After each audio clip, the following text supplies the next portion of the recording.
Hi, welcome back guys. This is your friend, the Luffy fanfics, back with the amazing fanfiction. This is the series of What If Luffy Faked Death Using Vegapunk's Time Machine. Now before starting, please give this video a like and subscribe to the channel if you want more videos like this. Now let's get into the fanfic. The Straw Hat Pirates rushed into the room, slamming the heavy steel door shut behind them. Almost immediately, sounds of banging and raised voices started outside. It sounded like an army was trying to break through. And that was because there was. Nami slumped to the ground, her sorcery climax falling from her hand as she held herself up on shaking arms. Her hair, normally so glossy and well-mannered, now looked like a nest of a particularly messy bird. Dirt and dust were coated so thick that her natural orange was hidden in spots. The bottom of each strand was scorched black, and were now 3 inches shorter than they had been that morning. Catching her breath, Nami threw back her head and screamed, "Fuck this." Her nakama didn't even respond to her stronger-than-usual language. They either agreed or were too exhausted to comment.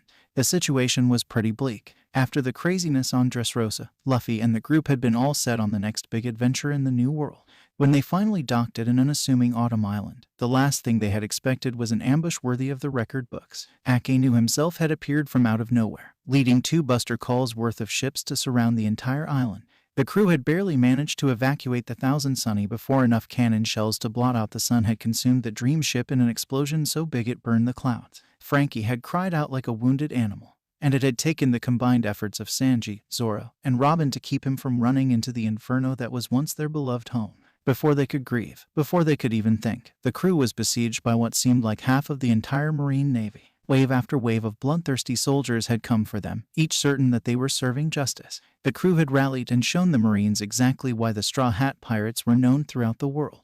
Zoro scattered them like leaves. Sanji burned them with the explosive power of his legs. Usopp unleashed terrible freaks of nature. Nami turned the very elements against them. Frankie displayed the benefits of technological superiority. Brook serenaded and sliced them in equal measure. Robin firmly earned the unique title of Mass Assassin. Chopper proved how much of a monster he was, and Luffy crushed them like bugs. And yet for every Marine they downed, 3 more rushed forward to pick up the slack. And it wasn't a massacre of the weak. Oh no. These were the battle-hardened veterans of the New World. A menagerie of devil fruit abilities and unique fighting styles tested the skill and ingenuity of each of Luffy's nakama. And the whole while, cannon fire rained down on them, Akainu showing just how disposable he saw his men while in the pursuit of absolute justice. Hurt in 1,000 ways, the crew had slowly been forced to retreat inland or be overwhelmed by sheer numbers. Things only got worse as they had to trek through harsh, unfamiliar forests while the Marines got only more crazed with each loss. Frankie had finally had to resort to dragging the whole crew on a desperate coup de bout, a function he had kept during his remodel. They had crash-landed near what looked like an abandoned Marine base, and had for a second thought they had escaped, only to discover that Marines had been closing in from every side of the island. Exhausted and starting to feel truly afraid, the crew had fled into the base, dodging every manner of attack as the Marines followed right on their heels. At last, they had finally ducked into the room with the biggest door they could find. As the cacophony outside the door grew louder, the Straw Hats couldn't muster the energy to care. Chopper, looking half dead and possibly already unconscious, continued to splint Brook's snapped right fibula. The skeleton musician, even with the limited emotions a skull alone could convey, looked ready to cry. A large chunk of his afro was missing, sliced off some kind of mantis zoan. Frankie, for all his size, seemed very small as he hid his face in his hands. Usopp seemed to be squeezing his trembling lips shut as tight as he could. But the odd hysterical gibber sneaked through. Sanji reached in his pockets for his lighter, brought it up to his lips, only to stare at it as if he had never seen it before, and then threw it at the door that was already starting to dent. Robin and Zoro both had resigned expressions. She tilted her head so her hair would hide her tears, while Zoro simply clutched the hilt of Wado to his chest. The blade had snapped clean off when he'd crossed blades with a captain with some kind of sound or vibrating ability. Luffy seemed to have frozen, his eyes stuck in the distance. His lips were moving, but not even Chopper could have heard the continuous string of "not again" coming out his mouth. Nami slowly pulled herself together before standing up. As she did so often, she took charge. "Robin, how long is that door going to hold?" The only other female on the crew replied dryly. "They have battering rams, and the fleet admiral himself is on his way. We have 5 minutes at the most." Nami bit her lip. She turned to survey the room, hoping to see some other way out, when suddenly she was blinded by spotlights.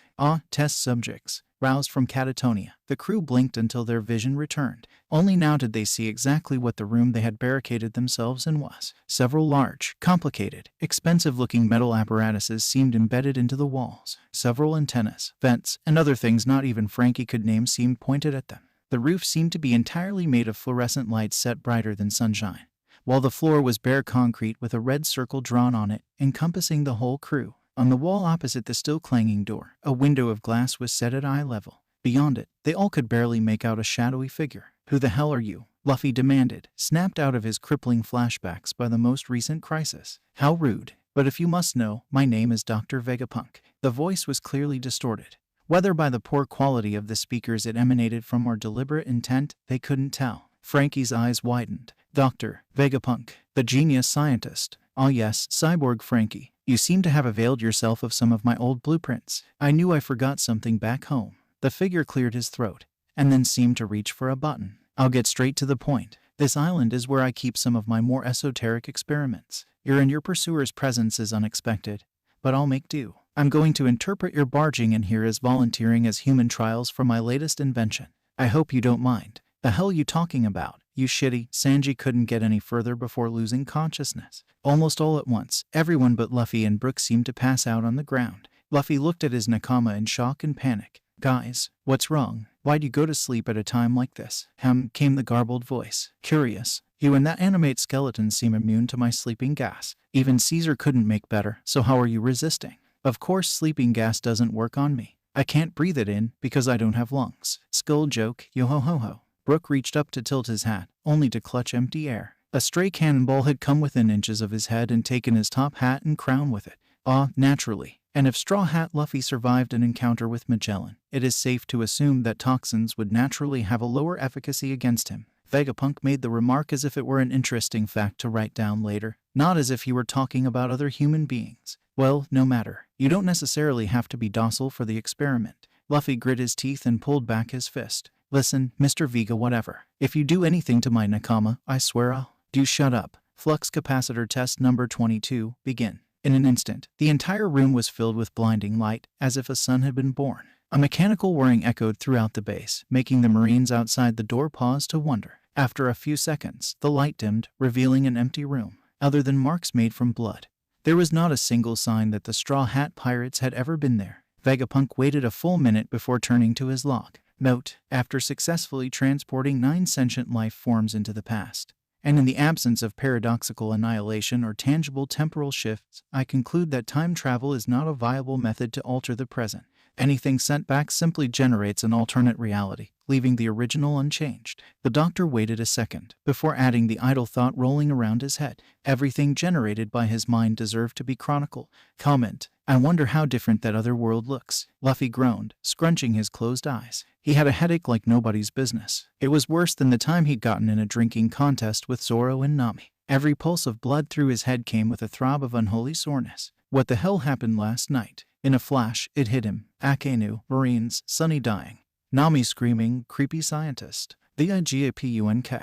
Luffy roared, leaping to his feet, ready to punch the creep into next week. Well, he tried. Instead he flopped like pancake, and the pounding got upgraded to someone knocking nails into his skull. "Oh," Luffy moaned, bringing his hands up clutch his head. After another 10 minutes of moaning, and deciding it wasn't going to hurt any less to be awake so he might as well move, Luffy forced his eyes open. They shot open as wide as possible the moment what he was seeing processed. It had been years since he'd seen it, but he'd know that roof anywhere. Hardly daring to believe it, Luffy slowly sat up, ignoring the answering ache, and looked around. There was no mistaking it. It was the treehouse, the one he, Ace, and Sabo built. Luffy slowly walked over to the wheel, reaching out to touch it with reverence. The wood felt warm and familiar in his hand. He looked out through the window at the beautiful view of the forests of Mount Kalubo. It was just as he remembered, but there was no way he was really back here. Luffy reached up to pinch his chest. He felt an unpleasant sting, almost even pain, but nothing changed. Pinching was supposed to wake you up from dreams, right? And something felt off about his chest. Luffy laid his hand on his chest, trying to puzzle out what was wrong. There was no way. Luffy pulled off the t-shirt he was wearing, and looked down. "No way," Luffy breathed, reaching up to trace the plain skin of his chest. There wasn't any of the manly muscle he'd worked so hard to get over the years. But most importantly, there was no scar. The mark left by Akainu that terrible day at Marineford wasn't there. Perfectly healthy skin covered his chest.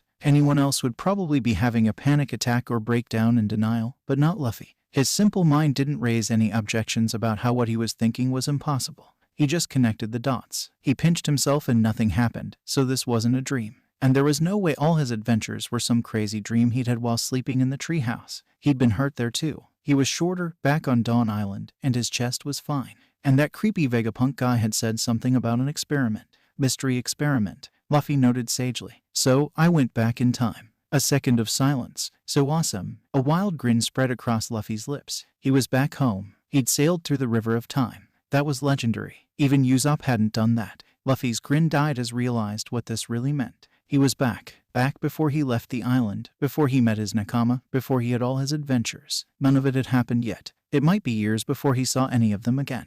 But how many years? How far back had he gone? Luffy shook his head. There were a lot of questions unanswered. And as much he hated to think, he was the only one who could answer them. But to get answers, he had to get information. First thing to figure out was when exactly he was. Putting his shirt pack on, making sure hat was snugly set on his head, Luffy hopped out of the treehouse and went to find Danden's house. Everything was exactly as he remembered it. The trees, the smells, everything. Well, not exactly. Luffy had haki this time. A little focus and he could hear the voice of every animal around, so he had no problem running around them. Not that he couldn't go for a quick bite, but he left all his hunting gear back in the house. Besides, he needed to have his questions answered. Luffy realized just how much he took his strength and speed for granted. By the time he finally made it from the treehouse to Danden's lodge, he was breathing hard and the sun had noticeably shifted in the sky. The day before, or after, later, whatever, he could have done the whole trip in a couple minutes without breaking a sweat. He had a lot of work to do if he was going to get back in the shape he was used to. But how long did he have to work before he had to left? This is why he hated having to think and ask questions. It was so annoying until you found the answer. He had no idea why Robin and Chopper seemed to like it so much. Dogger was sweeping the front porch when Luffy slowed down. He looked up and gave a smile. Hello, Luffy. Don't suppose you'll actually do some of your chores for me, will you? Luffy ignored him. He was going to answer this question already. Dogger, how old am I? The dwarf quirked a brow. Are you really asking that question? Just tell me how old I am, damn it, Luffy shouted. The headache never really went away, and it was only getting worse the longer the question was floating around in his head. Dogger sighed. You're 14, Luffy. That means you have to wait 3 years before you can follow after Ace. Well, 2.5 since your birthdays are close. It's only been 2 days since he left and you're already this impatient. You need to learn to slow down, appreciate life passing around you. Luffy muttered, not hearing anything after the first sentence. So, he was 14. Since he woke up alone, that meant Ace already left. He had 3 years to train and think through all the other questions. Knowing he didn't have to worry about leaving the very next day, Luffy smiled and happily stopped thinking. He had plenty of time. The rest of the day was like a particularly vivid memory. After hugging Danden, Luffy had run out into the forest to hunt for his 5 daily doses of protein. He tested on one wolf to see if his Conqueror's haki still worked, and was pleased to see he had as much control over it as when Rayleigh had finished training him. For the rest of the pack, he worked to get them the old-fashioned way. He needed the exercise. After bringing back the biggest as rent and devouring it alongside the rest of the Danden family, Luffy decided to sleep there to save time. The next day he did almost the exact same thing, only he went after crocodiles. Then the day after that he did boars. It was almost too easy to slip back into things. Luffy panicked on his 4th day back when it took him a couple seconds to remember Brook's name. The image of a skeleton laughing had popped up, and he'd been confused until his musician's name had followed after. He'd dropped what he'd been doing and ran straight to the treehouse, the safest place he knew. Luffy took a deep breath and turned his brain back on.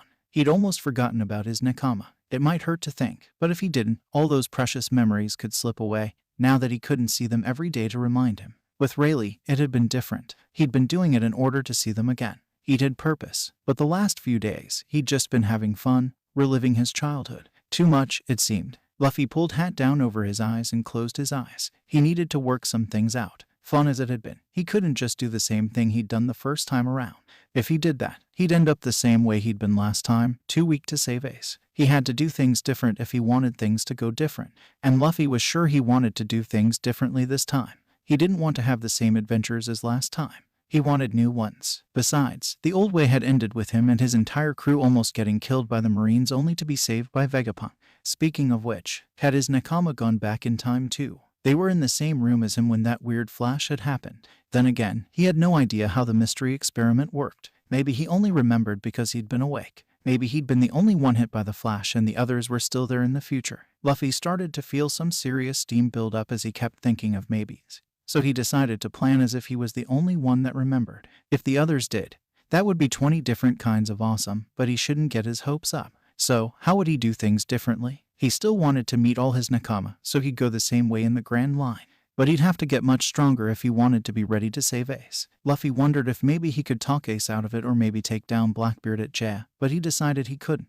Ace was avenging a nakama. It wasn't Luffy's place to interfere, and since there was no way Ace was also back in time, he'd lose like last time. So, Luffy had to get strong enough in 3 years to either get all the way through Impel Down on the first try, or actually help at Marineford. But wait, how would he get to Impel Down in the first place? Did he let Kuma blow him away to Hancock's Island? Luffy screamed with his mouth closed. This was all so complicated. Nami was the one that was good at planning. Okay, so he had to get really strong if he wanted to stop Marineford or Akanu's ambush from happening again. But was getting stronger really going to solve everything? Luffy thought back to the horrible attack that had led to all this. He and his nakama were really strong, New World strong, and they still lost. Even the Whitebeard guy had lost. And he was the strongest guy in the world. There were just too many Marines. Luffy thought about something Nami said when counting treasure. Quality is better than quantity, but both is even better. Luffy had always dreamed of his crew being small, about 10 or so, few enough so they could all fit on one ship and know each other, and strong enough to take on anyone that came after them. But he'd learned the hard way that there's only so far being super strong could go before numbers 1. If he really wanted to not lose this time around, he needed to get more nakama. The Whitebeard dude had had a lot of nakama, Luffy remembered, and not just the guys on his ship. He had a bunch of other crews that worked for him. And that Dom Crib guy he'd fought when he met Sanji had 50 ships before Mihawk kicked his ass. At the time, Luffy had made fun of them for thinking having more people made them stronger. But what if you had lots of people, and each of them was strong? That was pretty freaking cool, actually. Luffy thought about it. A lot of the pirate crews he'd fought hadn't actually been all that bad. 1 or 2 members might have been assholes, and Luffy had already decided they were bad guys. But if he'd played things different, they might have been friends. Buggy turned out to be kind of a cool guy in Impel Down. That hypnotist guy had been cool, but he'd been scared by Kuro into hurting Usopp's friend. Jin had been cool, but he got hit by the poison. And that was just the guys he'd met here in East Blue. Luffy wondered if he could pull off the same thing Whitebeard had done. He didn't get all the details in the rush, but he'd gotten the sense that all those guys didn't just follow the Whitebeard guy because he'd asked nicely. They'd done it because he was just that badass. If Luffy was going to convince other captains to give up becoming the king for him, he'd have to be on a whole other level. Him, the Straw Hat Armada, that had a real nice ring to it. Luffy imagined himself standing on the head of a sunny 10 times bigger than usual, surrounded by other ships, all of them also having the Straw Hat symbol. He grinned wide. That would be so cool. But it all seemed to come back to Luffy getting stronger. He'd have to get stronger than he'd ever been before he even set out if he was going to pull this off. He already had Haki, so that made things a little easier, but he still had a mountain of training ahead of him, more than he really thought he could do just chasing animals, or even doing Zoro's workout routines. To pull this off, Luffy was going to have to go through hell, and he knew exactly the person to take him there. Gramps. Without a clear goal in mind, Luffy was a mindless idiot. But when he set his mind to achieving something, you'd have to kill him to stop him from getting it. For the next few months, Daten and Co. noticed a distinct change in their ward. While still smiling and stupid, he seemed to become obsessed with testing his limits. He went after the biggest animals in the forest, and often caused riots in the Grey Terminal with the scum that preyed on those with nothing. It wasn't uncommon for Magra to open the door in the evening to take out the trash and find the straw hat-wearing boy passed out on the porch. Softies that they were. They tried to talk Luffy into taking things down a notch, but he'd just laugh and smile and tell them that he had to get strong enough to beat Ace. In his head, he really meant rescue, but they didn't need to know that. Luffy had decided not to tell anyone about the mystery experiment, except maybe his nakama. They'd ask way too many questions, and his head might explode. Meanwhile, Luffy kept working as hard as he could to get back into the shape he was used to. He had to impress Garp if his plan was going to work. Oh, and speaking of planning, Luffy had noticed that once he kept thinking long enough, it stopped hurting as much. Maybe his brain was like one of his muscles. The more he used it, the easier it got to do stuff. That was good, because Luffy had a lot of thinking to do. Garp might love him and want him to become strong, but there was no way he'd just hand away Marine secrets of training without Luffy's sworn word that he'd become a Marine. Luffy could just lie, but he didn't like lying to people he liked. Plus, according to Ace, he was really bad at it. So, he had to work out some way to trick Gramps into training him seriously without becoming a Marine. It was a good thing Garp only visited for Luffy's birthday, because it took months for Luffy to come up with something that might work. Hey, just because thinking didn't hurt anymore didn't mean he was good at it. How did he know he'd gotten a plan that could work? He'd been asking Daten if they could work. She was a girl, so she was smarter, right? Once she found out the reason he'd been working so hard, she'd roared in laughter. She found the thought of Luffy pulling one over on the dread Garp to be hilarious. Finally, when dawn bloomed on May 5th, the time came when the front wall of Daden's place broke as the only other person in the world as boisterous as Luffy walked through it like it was a paper screen. Dan, you haven't corrupted my grandson, have you? As Luffy is jerked awake by the sound of the wall breaking, he had a millisecond of doubt about turning himself over to the gentle graces of Garp's tough love, but he crushed it with the image of that massive fleet to get strong enough to protect his nakama and make even more. That was why he was doing this. Garp had turned Kobe from a wimp to a decent threat in 3 months. Imagine what he could do to Luffy with a couple years. Luffy popped to his feet, hat as always safe on his head. Hey, Gramps, fight me. This time I'm going to beat you and you'll stop trying to make me a marine. Iwehahaha. You think you can take me on, you little brat? Garp flexed his fist, somehow managing to look threatening wearing a flowery vacation shirt. Well, then let's take this outside. I don't want Daden nagging me about breaking her house. You still owe me for the wall. Why can't you just use the door like a normal person? Daden demanded. From around the corner, Dogra and Magra conveniently placed directly between the Vice Admiral and the Mountain Bandit. Garp quirked his head. Not cool enough. Iwehahaha. Luffy grinned and ran out after his Gramps. Now, to initiate the plan. Wow, he sounded a lot like that shitty butler. He had to be careful with this thinking stuff. It could get out of hand. Garp finally got a safe distance away from the lodge and turned around. All right, Brad, let's get this thing started. And hey, since it's your birthday, I'll even let you have the first hit. So saying, the giant of an old man went into Eddie's position, his hands behind his back, smirking cheekily at his grandson. Luffy felt a tick mark pop up on his forehead, but took a deep breath. This was going to be tricky. He had to impress Garp without making him outright suspicious. Obviously, he couldn't use haki, except maybe a little observation. The gears were out. Then again, from what Luffy remembered, around his first 15th birthday he still barely had any idea how to make his Gamu Gamu powers work in a fight. Maybe he was overthinking this. Bleg, deciding to just act like he was fighting Smokey that first time. Meaning decent but without a prayer of winning, Luffy threw back his fist and threw the first of many in this new time. Gamu Gamu no pistol. Luffy's fist, backed by months of hard training and rubber recoil, whizzed through the air to make solid contact with Garp's nose. The average man would have been blown into the distance, but Garp didn't budge an inch. His eyes were wide, though. Slowly, he reached up to feel the blood flowing from his broken nose. He looked at Luffy, who only gave the cheeky grin that seemed genetic. Garp's lips pulled up in a hard smile. So, my cute little grandson is finally learning how to throw a punch, faster than any man his age had any right to. Garp rushed forward to tower over Luffy, his fist already cocked. But you still can't beat the fist of love. Luffy had already learned through bloody scraps with mountain lions that just because he might see something coming, it didn't mean shit if he wasn't fast enough to dodge it. He saw the punch before Garp even moved, but even then Luffy only barely managed to pull himself out of the way of the armament-enhanced punch. Still, he managed to dodge. Luffy stumbled back, getting his feet back under him, while Garp looked up in surprise from the crater he'd made. What the? You've never managed to dodge me before, Garp shouted, almost as if he were accusing Luffy of breaking a rule. Luffy just smirked. I told you I was going to beat you this time. He knew he had no chance, though. Heck, Aokiji was afraid to fight his Gramps, but he was going to make the old man work for it. After a couple seconds of confusion, Garp threw back his head and laughed. Iwehahaha. So, this is going to finally be a real fight. I'm so proud of you for getting stronger. But you're still going to lose, you little brat. Luffy just grinned back. Then Garp moved again and Luffy was on the ropes. Despite saying this was a real fight, it was pretty obvious Garp was still holding back. Not that it mattered, since Luffy was still barely keeping up. Between his recent brawls with the animals of both Mount Kalubo and Grey Terminal and future experience, he was already pretty much at the level he was when he first set out. Not that that was saying much, compared to a man who was offered the position of admiral several times. But Luffy was confident he could leave at least one mark on his Gramps besides the free shot. Luffy used his basic moves like balloon, whip, axe, and pistol. Garp let them hit him, and they still barely made a dent. Meanwhile, Garp was doing some creative landscaping,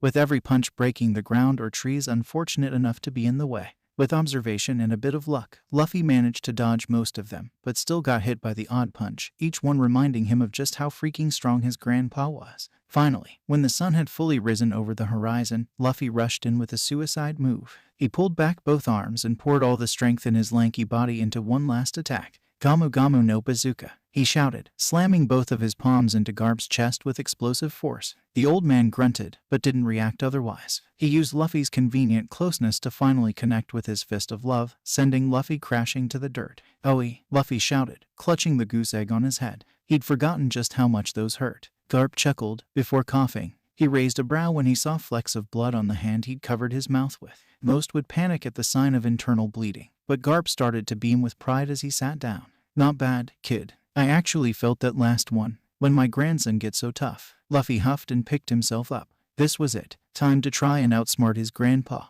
This wouldn't be easy. "Well, I've been working really hard to get strong. I'm gonna have to be if I'm gonna be the Pirate King." Garp frowned. "Curse that red hair. Listen to me, you brat. You're going to become a proud Marine. Not some grubby pirate." Luffy pouted. He'd been working on it with Daden. She said he was cute as a puppy dog now, instead of just pitiful, whatever that meant. "But Gramps, pirates are cool. So are Marines. Are you telling me you really think that dumb red hair is cooler than your loving grandpa?" Garp puffed his chest, as if trying to make himself look even cooler. "Yes," was Luffy's honest answer. But this wasn't the time for honesty. This was the time for sneaky manipulation. Luffy scrunched his brows like he was thinking really hard, before he tried to look like he'd just realized something amazing. He imagined Sanji actually giving him food before the girls and hoped it worked. "You know what? Gramps is actually pretty cool." "What?" Garp asked, looking like he hadn't actually expected Luffy to agree with him. "Yeah, all Shanks did was take down that stupid Haguma guy. Gramps takes down huge, big-name guys. Gramps is really, really strong." Hoping to his feet, Luffy assumed his challenge pose. "I've decided. I'm going to get as strong as you one day, Gramps." Crickets could be heard. Then Garp broke out into hysterics, tears streaming, laughing so loud it hurt. "The works. Iwahaha. A brat like you get as strong as me. Not in a million years. Don't make jokes like that, Luffy." Iwahaha. Luffy didn't have to fake the blush that lit up his cheeks. Gramps didn't have to laugh that hard. "Shut up, Gramps." Garp wiped his eyes with a hanky. "Sorry, Luffy, but you'll never get as strong as your grandpa all on your own." Luffy fought the urge to smirk. This was going exactly as he planned. Daden really did know his Gramps pretty well to guess what he would say. He hit his palm with his fist, like he'd just had an idea. "I got it. How about you teach me how to be strong as you?" Garp paused, quirking his head like the dogs he loved. "Hey." Luffy got in Garp's face, trying to look as cute and say yes to Abel as he could. "Gramps, help me get as strong as you. I want to be as cool as you. If I were as cool as you, I'd be even cooler than Shanks. I might not even have to become Pirate King to be totally awesome." He ignored the little twinge inside when he said those words. He wasn't really lying. He was awesome even before he got sent back, but he would never stop wanting to be Pirate King. But what was the harm in letting his Gramps think he could? Garp looked like he couldn't be happier. "That's great, Luffy. You finally got your head on straight. But I can't just give you the secrets of being strong like me. You have to become a Marine and learn them the same way I did." Luffy frowned. No. I don't want to learn from some stranger. I want to learn from you, Gramps. You're the awesome one, and you're the only one that doesn't look at me like I'm an idiot." An uneasy expression crossed Garp's face. Luffy could almost see the steam building in his Gramps' head as one of his deepest wishes clashed with his duty. "I can't do that, Luffy. I can't train you to be like me unless you're already in the Marines." According to Daden, this is when he should start the begging. Gramps was a sucker for begging, she said, "but I don't want to leave the island yet. I promised Ace I wouldn't leave until I was 17. Couldn't you just train me here?" Luffy comforted that twinge again by reminding himself he never actually promised to become a Marine. He wasn't lying. He jumped up to hug Gramps around the neck and tried to imagine he was Chopper. No one could say no to Chopper. Please, Grandpa, could you please just teach me here? I promise I'll never, ever for forever ask for anything else. I just want to get as cool as you, but I can't leave yet. I promised my brothers, both of them. Please." Luffy felt yet another twinge from bringing up Sabo. And it was even bigger since he now knew that he'd never died. It was a dirty trick, but now his eyes were wet and that should help. Garp looked like someone was shoving a red-hot poker up his butt. He looked into the teary eyes of his grandson for what felt like forever. Luffy held his breath. Would it work? If not, then he couldn't get strong enough, and everything would be ruined. He'd lose his Nakama like last time, because he wouldn't be strong enough to change things. Screw it," Garp finally shouted, shifting Luffy to sit in his lap like he was 5 instead of 15. Garp reached around in his pockets before he pulled out a baby Den Den mushie. He fiddled with the dials with his thumb before the snail woke up and started to go puru puru puru. After a few seconds, it made the click sound and the snail's face became bored. Gramps called out mushy mushy. "What is it, Garp-san?" came the voice of the creepy hat guy Luffy remembered from Water 7. "Patch me through to HQ. I need to talk to Sengoku. Right away, came the monotone reply. The snail started making the connecting sound again. This time much longer. After a couple minutes, it shifted expressions to look pissed off. What is it, Garp? Luffy tried not to shiver. It was crackly, but it was the same voice as the man who had ordered Ace's death. Garp didn't seem to notice his grandson tense. Hey, Sengoku, I'm gonna need to extend my leave a little. A long-suffering sigh came from the snail. How much time do you need? Garp did a little counting on his fingers. About 2 years. What? Exploded the snail. No way in hell, Garp. If you want so much time off, then just retire already. But don't try to waste the Marine's time. We need you, but you don't understand. Garp whined, sounding a tenth his age. My grandson finally realized he want to be like his gramps. I need the time off to train him to be as awesome as me. Then just enlist him and take him as one of your apprentices, the fleet admiral ordered dismissively. Can't do that, Sengoku. He made a promise not to leave the island till he's 17. I can't ask him to break a promise, so I need the time off so I can train him here. Garp replied. Luffy, seeing the snail take another breath for what was surely another no, decided to chip in. He tried to sound as young as possible. Young meant cute, cute meant getting a yes. Please, Mr. Boss Seagull Guy. I promised my family that I wouldn't leave until I was 17. But I want Gramps to make me as cool and strong as he is so I can be super awesome. Can you please just let him stay here? It's my birthday. He added on, figuring it couldn't hurt. A look of horror overcame the snail. My God, there's 2 of them, it whispered. Then it seemed to shake itself and regain the angry expression. Out of the question. Please, Garp and Luffy both asked, smiling wide as if Sengoku could see them. There was a pregnant pause. Finally, the snail sighed. Might as well give in now before you spend an hour begging until my ears bleed. The eyes snapped to Garp's. I'll give you 18 months, Garp. Then I expect your ass back here doing paperwork and drills without a peep until I stop being mad at you. Deal, Garp shouted. And I'm cutting off your senbei and donut deliveries until you get back, the snail tacked on, looking smug. Garp froze. He looked like he might cry. Then he looked down into Luffy's smiling face and sighed. Deal, he muttered grumpily. Then he put the snail away. A tin hut, Garp suddenly shouted. Luffy jumped, and suddenly found himself standing at attention. What the heck? Garp then stood up, towering over Luffy, so his face was hidden by the sun. Now, soldier, we've only got 1.5 years to try and whip you into being as awesome as me. We won't succeed, but by God we're going to get as close as we can. This is going to be the most grueling affair of your life. You will bleed, you will cry, but you are not allowed to ever give up. If you don't think you can do that, then step out now and stop wasting my time. Are you prepared? Luffy stared. He'd never seen this side of his Gramps. For the briefest moment, he hesitated. Then the image of his crew, his Nakama, lying defeated in that strange room came to him. Something inside of him hardened. Never again. He held his head high, looked his Gramps in the eye and shouted, Sir, yes, sir. Gramps smiled, and it wouldn't have looked out of place on a devil. Good. Now, we're going to go inside and bum breakfast off of Datten. And then, we begin. Luffy would forever remember his time as Garp's student as the most painful, exhausting, demoralizing period of either life. If he'd thought Rayleigh had been tough on him, then the monkey patriarch made the Dark King look like a pregnant, declawed cat on an August afternoon. Just thinking about the endless days and nights obeying his slave driver of a grandfather was enough to make him lose his appetite, and he wouldn't have given up a second of it. The first 6 months were simple enough, from 4:30 a.m. to midnight. Every day, Luffy was hammered on the anvil of Garp. Conditioning that would make Zoro beg for mercy went on for as long as there was light in the sky. Endless push-ups, pull-ups, laps, all of them with time limits under threat of a fist of love. And Luffy had learned that Garp had been holding back on those. After all, he'd never used hardening. When the sun finally set, the training switched from his body to his mind. Garp had textbooks delivered, forcing Luffy to trek through huge numbers and expecting rote memorization. When Luffy had loudly protested at first, he'd gotten the screaming match of his life. Knowledge is power, you little shit. You never know when math or history or some chemistry will mean the difference between life and death out there in the field.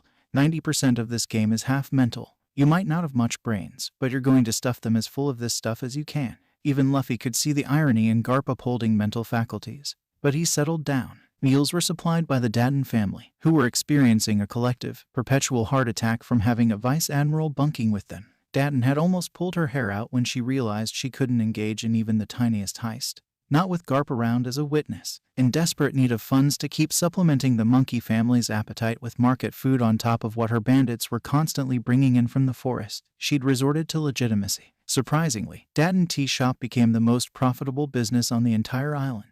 Even nobles from the city made orders for her special lemonade iced tea mixture. And if she maybe packed a few powdered coca leaves into each batch to make it more habit-forming, well, no one had called her out on it yet. The routine had changed once Garp deemed Luffy in workable shape.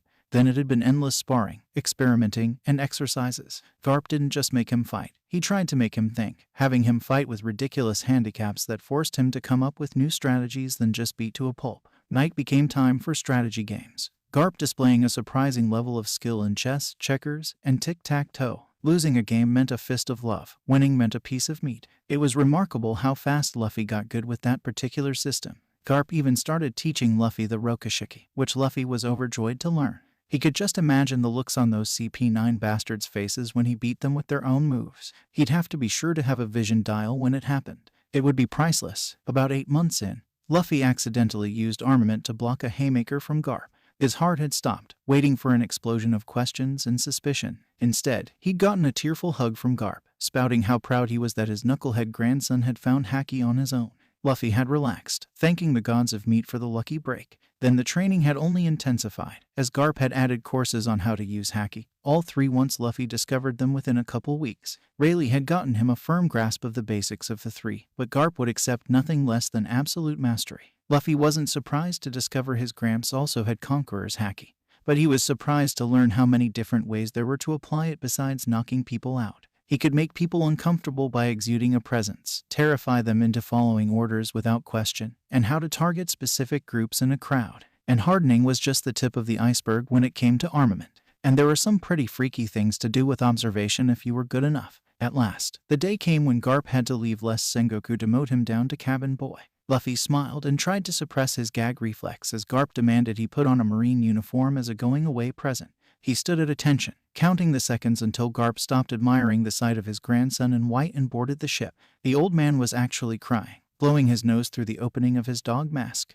"I'm so damn proud of you, Luffy. You've grown into a real man." Luffy smiled, appreciating the compliment. At 16 and a half, he was more ripped than he'd been at 19 in his past life. While still thin all over, the lines of his chest and abs looked sharp enough to break skin, and his arms and legs were so densely packed that anyone that touched would think they were touching warm stone instead of flesh. But the most dramatic change was between Luffy's ears. While still cheerful and straightforward to the extreme, Luffy was now an impressive tactician, able to analyze any combat situation to find the best solution. He wasn't a genius by a long shot, but enough lessons had been literally pounded into his skull that he wasn't immediately identified as an idiot. Garp regained his composure. "So, what are you going to do in 6 months?" The tone suggested there was only one right answer. Luffy rolled his eyes. "I'm going to head out for Shell Island and look into the marine base there." "I promised, didn't I, Sir Gramps? One or the other, don't call me both." "It sounds weird," Garp protested, but he was grinning like a loon. "You look mighty fine in that uniform, my boy.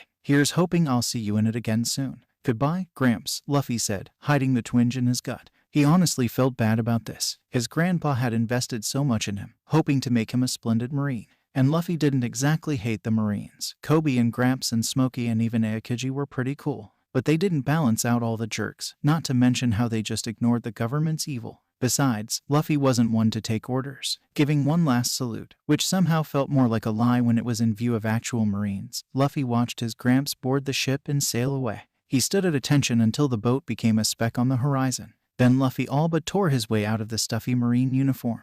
Throwing the cap away, Luffy took hat from his back and put it back on his head where it belonged. He'd gotten Datten to add a string to it so it could hang from his neck. Ignoring the stares from Fuchsia villagers for standing in the open in his boxers, Luffy did a quick Zoro. 10 seconds later, he appeared in front of Makino's bar wearing the outfit he'd had for the new world. He walked through the swing doors, smiling as the realization that the training really was over. "Hey, Makino, can I have a drink? I want to celebrate that Gramps finally left." Makino smiled, looking up from polishing a mug. Whoop slap. The cranky old mayor turned on his stool to regard Luffy with disdain. "A minor shouldn't be drinking alcohol, especially one as destructive as you. For the last time, Mayor, Gramps was the one that threw me into your house, and I helped you rebuild it, if you don't remember. When are you gonna let that go?" Luffy whined. Makino chuckled. "Well, you've been working very hard for the past couple years, Luffy-kun. I think this one time you can celebrate like a grown-up. What'll you have?" "Rum." "The whole bottle," Luffy stated as he sat down. Some of the patrons near the back surged to their feet and left when they heard that, looking like they were going to call their insurance adjusters. "So, Luffy, what are you going to do until your birthday? Are you going to keep training even without Garp-san?" Makino asked. Luffy finished a healthy swallow of the liquid gold and smiled. "Yeah, but nowhere near as hard. I feel like Gramps crammed an entire century into his time off. I feel like I could take on Whitebeard. You'll do no such thing. Whoop Slap shouted. It's far too dangerous. Just because you're young and think you're invincible doesn't mean you're ready to take on the strongest man in the world. You may never be. Well, I'll never know unless I try. Will I? Luffy snapped back. The mayor came from a good place, but he was just way too stuffy for Luffy's taste. Makino rolled her eyes. Then, so, Luffy, you looking forward to leaving the island? Luffy smiled sadly as images of each of his nakama passed before his eyes. He'd never stop thinking about them. They were the reason he was able to survive getting broken by Garp over and over again.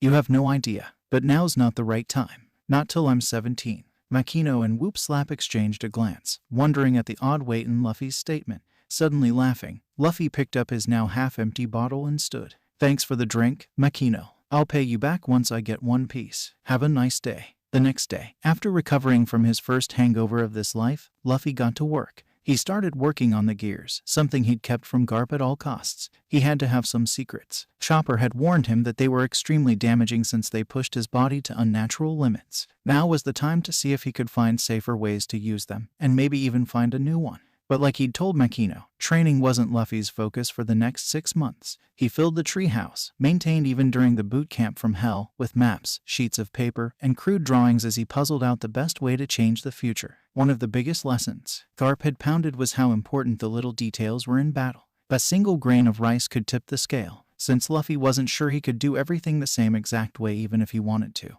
And since he was determined never to lose his nakama again, he couldn't just fly by the seat of his pants and hope things worked out. He had to plan things out now. So that's what he did. In between training with the gears and making visits to Fuchsia and Daten, Luffy wrote down every single thing he remembered from his first life and worked out what would happen if he'd done things different. He considered how fast he'd get the government's attention if he showed how strong he was. He contemplated every single strong, cool person he'd ever met and how he could talk them into joining his armada, and how to ease his nakama into that idea. The old hope that maybe they'd come back too still hung in the background, but Luffy didn't waste too much time pining for it.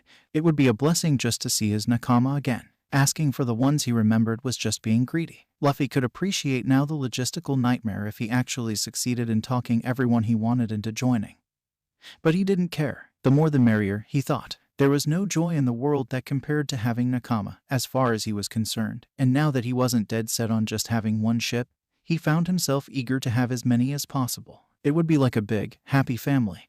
Maybe that's why Whitebeard did it too. In a blink, it was time. He was stopping by Daten's to say goodbye. He smiled as she refused to face him, just like that time. The rest of the bandits looked sad, even as they worked on grinding tea leaves. They had never really gone back to thieving after Garp left, the tea shop being so successful it demanded their full attention. They would always be bandits in their hearts, though. Well, goodbye. Thanks for not killing me or anything, Luffy said. HMPH, you were nothing but trouble. I don't know why we bothered, Daten answered, still resolutely showing him his back. Ignore her. Good luck, Luffy, Dogra offered, with Magra nodding. Luffy turned around and took a few steps before pausing. He just couldn't resist. He turned around again. I still hate mountain bandits. Then he smiled wide. But I like you guys. Wah, just get out of here, you stupid brat, Daten shouted, now crying waterfalls that she hopelessly tried to stem with a hanky. Laughing like a madman, Luffy reached out a limb and used a simple rocket to take off towards Fuchsia. He corrected his course with a little jeppo, landing at the docks in front of his raft.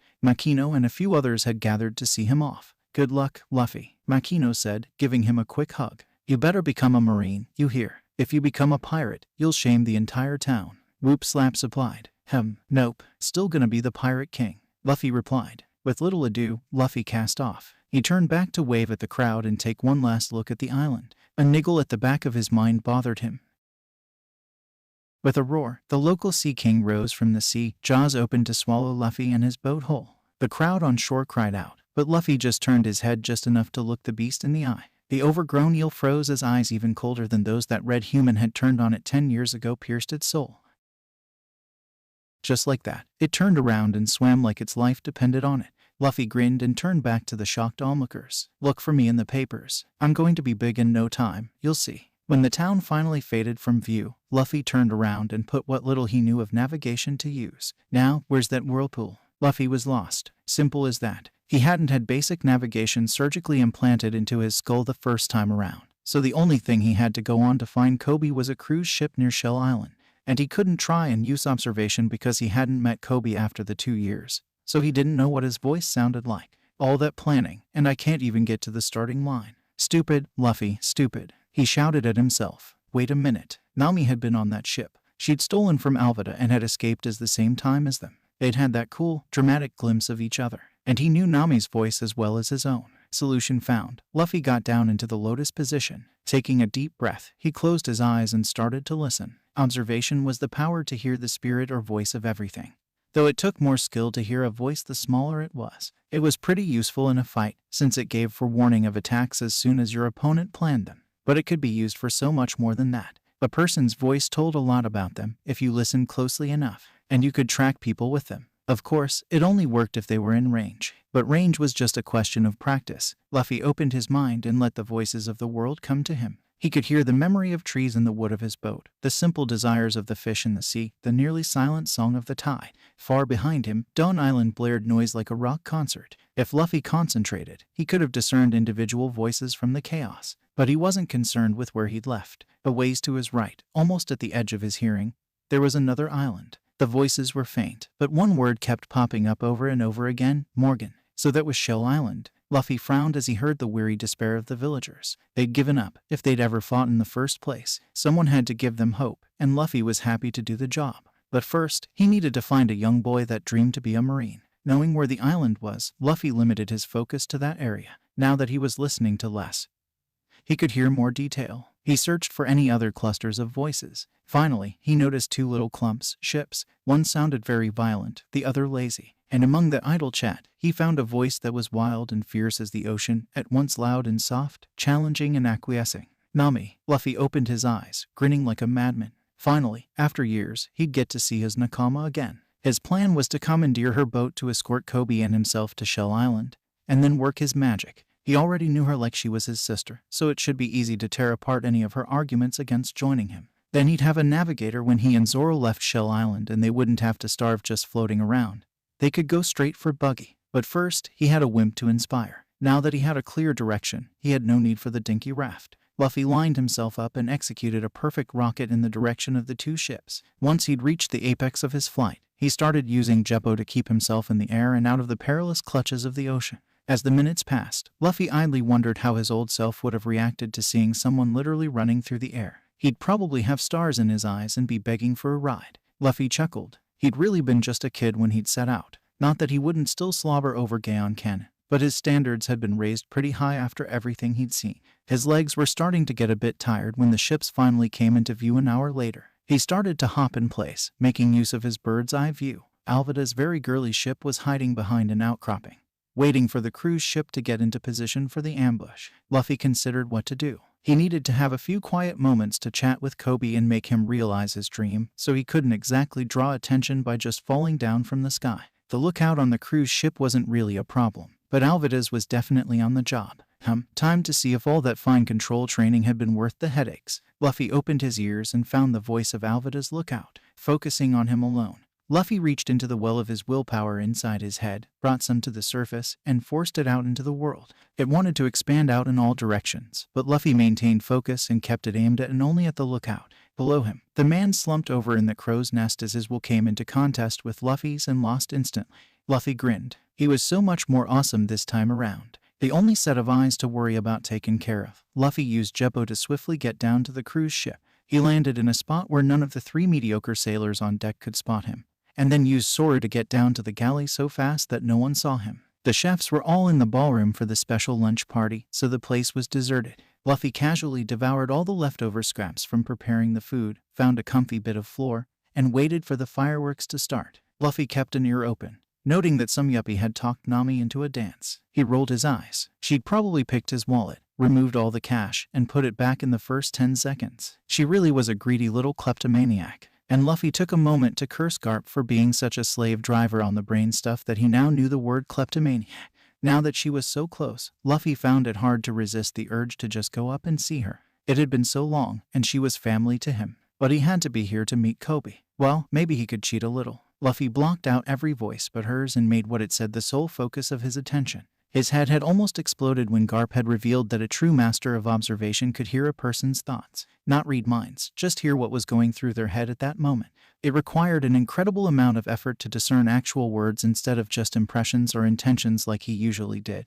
But Luffy was already biting off more than he could chew, so he'd let Garp add it to the list. He had been less than amused when the first time he'd managed it. It had been to hear Garp thinking Marines rule, pirates drool in a continuous loop. Luffy pushed just a bit further, and suddenly the constant flash of moods and noise resolved itself into actual words. Great, cheap, and handsy, can't wait for the attack to start so I can dump this guy. Come on, Alva, to start the show. God, it's going to be weird to see him again. Are you on the ship already, Luffy? Luffy's eyes popped open, his focus broken by shock. Did she just? The sudden rumble of cannonballs impacting the water shook the ship. Luffy shook his head and focused on the moment. He could look into that later. Now he had to be ready for Kobe. After a few more cannonballs, Alvida's ship pulled up. Luffy listened to the roar of the pirates charging and rolled his eyes. These guys were even weaker than Daden's gang. Then again, his standards on strength were a bit skewed. Luffy patiently waited and smiled as the door opened and a meek voice asked hello. Hi there, Luffy answered. There was a squeak, and then the door opened to reveal Kobe. He looked just as Luffy remembered. Pink hair, glasses, hunched shoulders like he was expecting to get hit at any moment.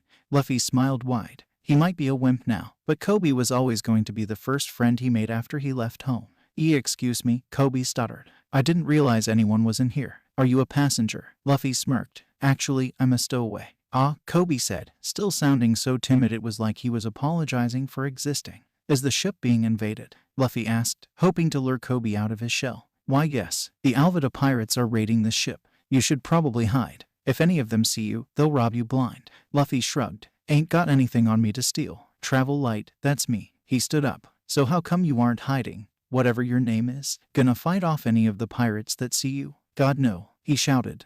My name's Kobe, and I'm kinda the Alvida pirates' cabin boy. Luffy tilted his head like he'd seen Garp do. This acting thing hadn't gotten any less annoying, even if he'd gotten a lot of practice. Funny, you seem too spineless to be a good pirate. Garp's schooling hadn't done anything to make him less blunt.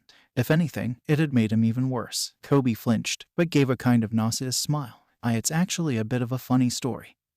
He started, but was interrupted by 3 pirates bursting into the room. The biggest looked down at Kobe in disdain. So this is where you scurried to, Kobe. Just stay out of the way and let us work. Hi, the boy squeaked, squeezing himself into a corner, his eyes locked in horror on Luffy. One of them drew a blade and started posturing with it at Luffy. Okay, bub. Turn out your pockets and nobody's going to get hurt. Luffy had to resist the urge to laugh out loud. His cardigan was open, showing off his statuesque physique. Did they think these muscles were for show? Then again, the other guy had a sword, which maybe in his head automatically won any fist fight.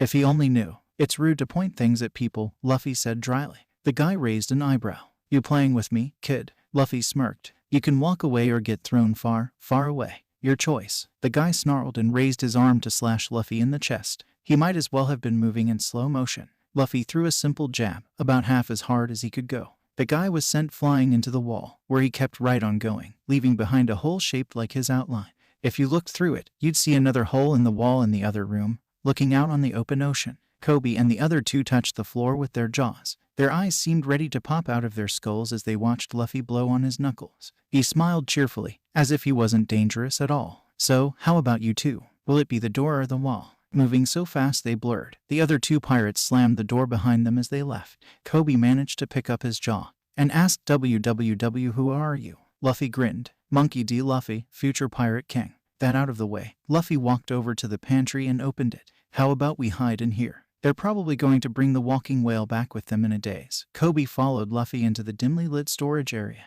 Luffy closed the door, kept half an eye on the ceiling, and idly started crunching through the open crate of apples. Luffy-san, Kobe asked after a minute. When you say you're the future pirate king, did you mean the real pirate king, as opposed to the chocolate pirate king? Luffy asked, trying not to laugh and hurt Kobe's self-esteem. He'd been a bit harsh on the kid the first time around.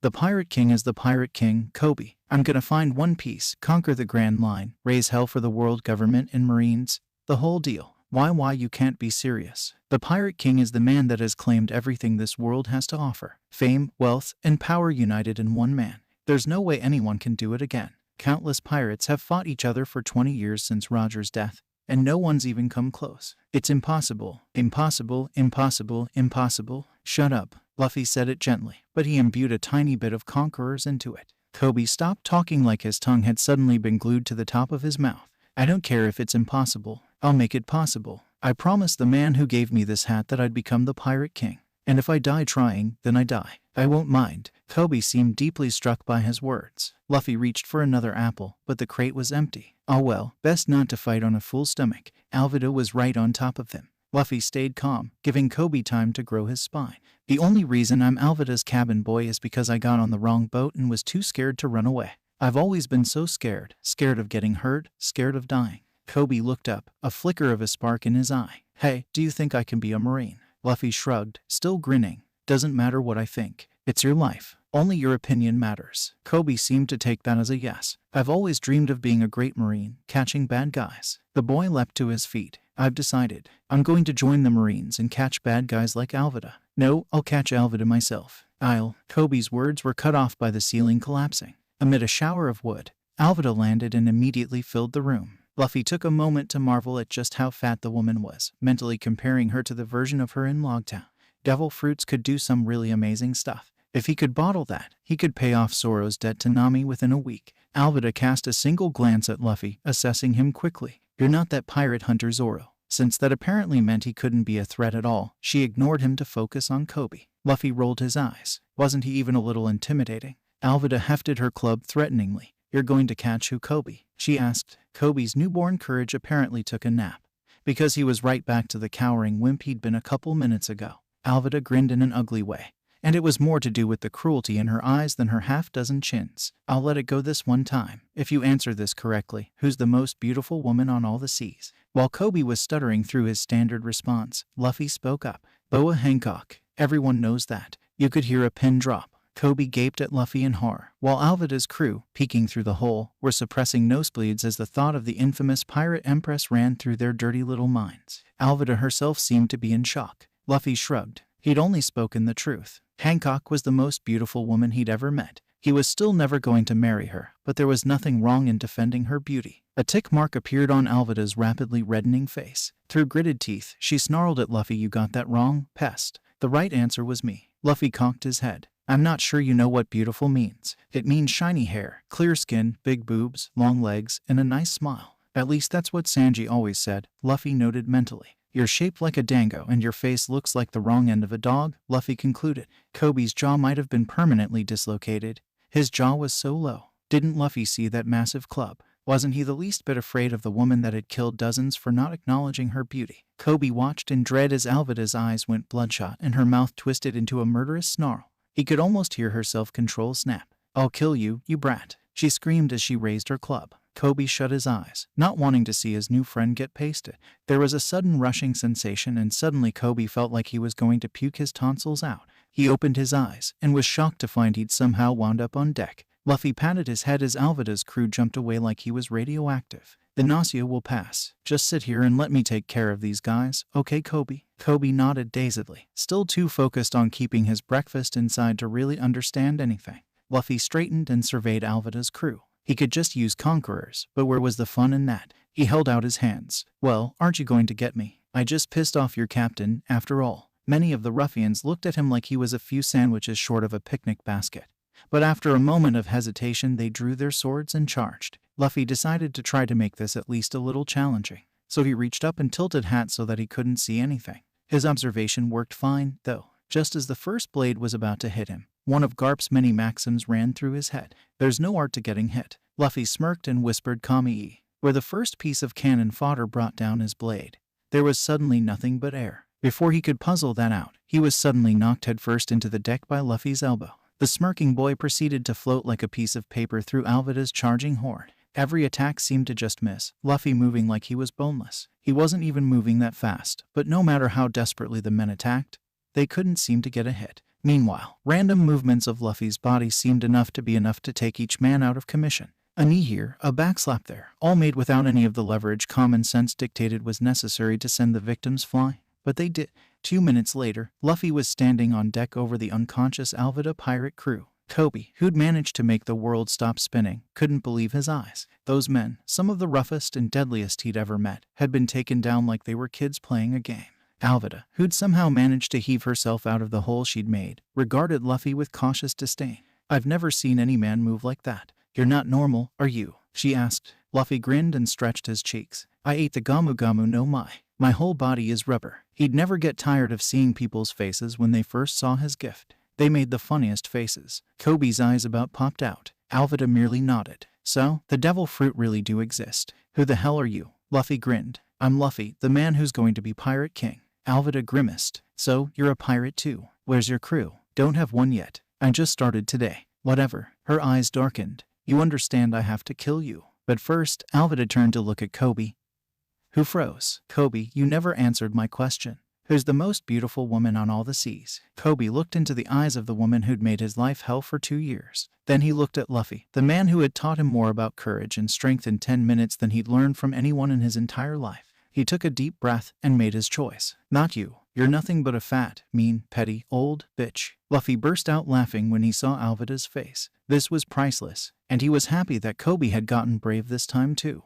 Maybe this would be easier than he thought. Alvida exploded. She rushed forward, her massive club raised. You little shit, she screamed as she came to a stop before Kobe. The Pinkette started cowering as usual, terrified of the upcoming pain, but he'd take it.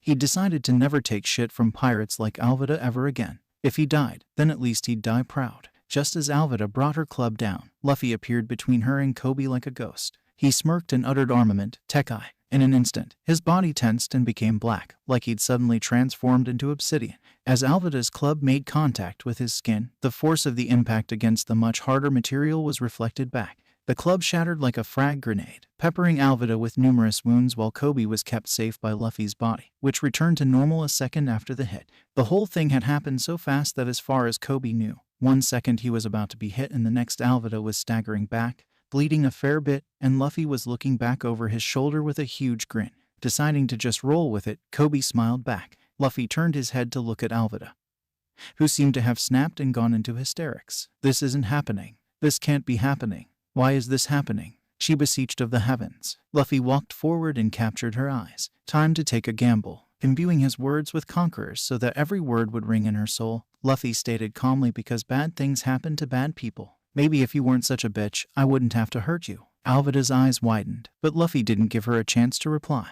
Throwing back his fist so that his arm stretched off into the distance, he brought it back forward and shouted, Gamu Gamu no pistol. Even holding back so he wouldn't kill her, Alvida still coughed up blood before her entire sizable frame was sent flying off into the distance. Luffy admired the twinkling star she made. He always wondered why that happened. A mystery twinkle. The sound of someone clapping interrupted the post-victory moment of silence. Very impressive. The voice was rich and female. Luffy turned around and his heart practically stopped. It was his Nami. She wore nothing but a bikini for a top, showing off her assets shamelessly and leaving her tattoo clear to see. True, it was still Arlong's mark, but she didn't seem to mind, as if it was no longer a point of shame. Her lush orange hair hung to her lower back, instead of the princess cut she'd had last time. She didn't have the log pose on her wrist or her climb tacked on her hip, and her boobs weren't quite as big, but otherwise she looked exactly as she had when she'd announced they'd found the next island that fateful day. She walked forward, not noticing or caring when she stepped on the unconscious pirates. You're pretty strong, she said. I'm Nami, the navigator for the Arlong pirates, but I hate working for him. You seem like a much cooler guy. How about you let me join your crew? You might have to beat up Arlong to make him let me go, but that shouldn't be too hard for a strong guy like you. Luffy was so happy he was almost crying, but he forced himself to hold it in. His mind, much stronger from sheer practice, analyzed the situation. She was acting like he didn't remember, so she clearly hadn't actually seen the fight, or she'd realize he had many more tricks than last time. He longed to just hug the heck out of her, but his inner prankster demanded he take advantage of the situation, so he crossed his arms and frowned. No, Nami stumbled, clearly not expecting that response. What do you mean no? You need Nakama, don't you? Why wouldn't you take me? I'm the best navigator in East Blue, I'll have you know. Because you did it wrong, Luffy answered. Nami quirked a brow, something Luffy recognized as a very dangerous gesture. I did what wrong? She asked, already looking like she was just going to pound him into saying yes. Luffy grinned. Your introduction. You were supposed to say I'm a thief. I hate pirates more than anything in the world. I like money and Mikan. Nami's eyes widened. Her mouth fell open in a shocked O. How did you? A light filled her eyes as the hope Luffy had always denied himself lit up in her. She snapped her arm forward to point at him. What's Frankie's favorite drink? She demanded. Cola. Duh. Luffy rolled his eyes. Then he smiled so wide that his cheeks started to hurt. Hi, Nami. Luffy. Suddenly, they were hugging each other. They started laughing and jumping like little kids, spinning in circles. At some point, Nami's laughs turned into sobs as she buried her face in his neck. I can't believe it. I thought I was going crazy. I couldn't believe it happened. I didn't know if I was just me. I thought you were still there, getting tortured by that Vegapunk bastard or Akainu or something. Luffy just smiled and held her tight. I know. She pulled back and hit him on the head. He let her do it. In a weird way, he'd actually missed her punching him. You baka, this is all your fault. You could have written, I was so worried. And you just had to pick the log with the most erratic pull, didn't you? I thought it would be the coolest island. He protested. And how was I supposed to write? I didn't know if you were back either. What was I going to do? Write a letter saying, hey, I remember all the great times we had and send it to Arlong Park. If you were the old you'd probably track me down and hit me for being perverted or something. Nami huffed. That's beside the point. You couldn't take a minute to find me and say hi. You were all over the place hunting treasure. Besides, I was busy training with Gramps. Nami's eyes widened. What? You got him to train you? Why? I wasn't going to do the same thing as last time and watch Ace die again. Was I? I needed to get super strong super fast if I was going to do things different. And Gramps is the best guy I know for training. Well, that makes sense, Nami said to herself before her eyes popped. Wait, that makes sense. Luffy rolled his eyes. He didn't just train my body. He made me think too. At least now I'm pretty good at it. Nami looked at him incredulously. You mean you were such an idiot just because you didn't want to bother thinking? All those huge problems were because you were lazy. Hey, it hurt my head. I thought it wasn't useful. Luffy protested. Nami hung her head. God, you're hopeless. Why do I bother hanging around you? Luffy smiled again. Because we're Nakama. His grin got even bigger. We're all Nakama. You realize what this means, right? What? Nami asked. If both of us are back, that means we're all back. That mystery experiment worked for everyone in the room. Nami's eyes widened. My God, that means. Luffy laughed. Shishishishi. We're going to be so much more awesome this time. Excuse me. Luffy and Nami froze. They slowly turned around to see Kobe, looking very confused. What's going on? What was all that stuff you two were talking about? Luffy and Nami suddenly wrapped an arm around each other's shoulders and started waving their hands like they were swatting a fly, the same fake smile on both their faces. Oh, that was nothing, they both said. It's all a big inside joke. We go way back, Luffy added. Kobe frowned. Then why did you act like you didn't know him? He asked Nami. That was part of the joke, she said nervously. Anyways, Kobe, we should leave. We need to get you to an island so you can become a Marine. Luffy narrowed his eyes. And besides, the Marines are going to show up right about. Suddenly, waves caused by warning shots rocked both ships. In the distance, the famous seagull insignia was proudly blazoned on the sails of two standard patrol ships. Now. Luffy finished, stretching his arms to grab both Nami and Kobe. He shouted, let's go, and ran off the edge of the boat. Kobe screamed until they landed in the raft Nami had already lowered. There was a few minutes of disorientation as they found where everything was amid roiling waters. But soon the three were sailing away as the Marines closed in on Alvida's ship. When they were a safe distance away, all three of them relaxed. Luffy and Nami were both still so happy that they just wanted to pass out laughing. But they had to maintain decorum in front of Kobe. Luffy cleared his throat. So, Kobe, who was that Zoro guy Alvida was talking about? Kobe shivered. The pirate hunter, Roronoa Zoro. He's the most fearsome bounty hunter in East Blue. He's taken down some of the biggest bounties in East Blue without taking so much as a scratch. Then he just spends the money on booze. He's a demon, a monster with a sword. He's terrifying. But I heard he was recently apprehended by the Marines. Luffy quirked a brow. Seems Zoro hadn't been wasting time, if part of his reputation now was for being untouchable. Then Luffy smiled. Sounds like a strong guy. I think I'll ask him to join my crew. Kobe, who'd been taking a drink of water from a flask offered by Nami, spat it all out, drenching her. She seemed less than amused. Kobe ignored her to gape at Luffy. Are you crazy? He's a pirate hunter. Why in the world would he become a pirate? I'm pretty stubborn, Luffy chuckled. Besides, I'll only ask if he's a good guy. He's been imprisoned because he's a bad guy. It's impossible. Impossible.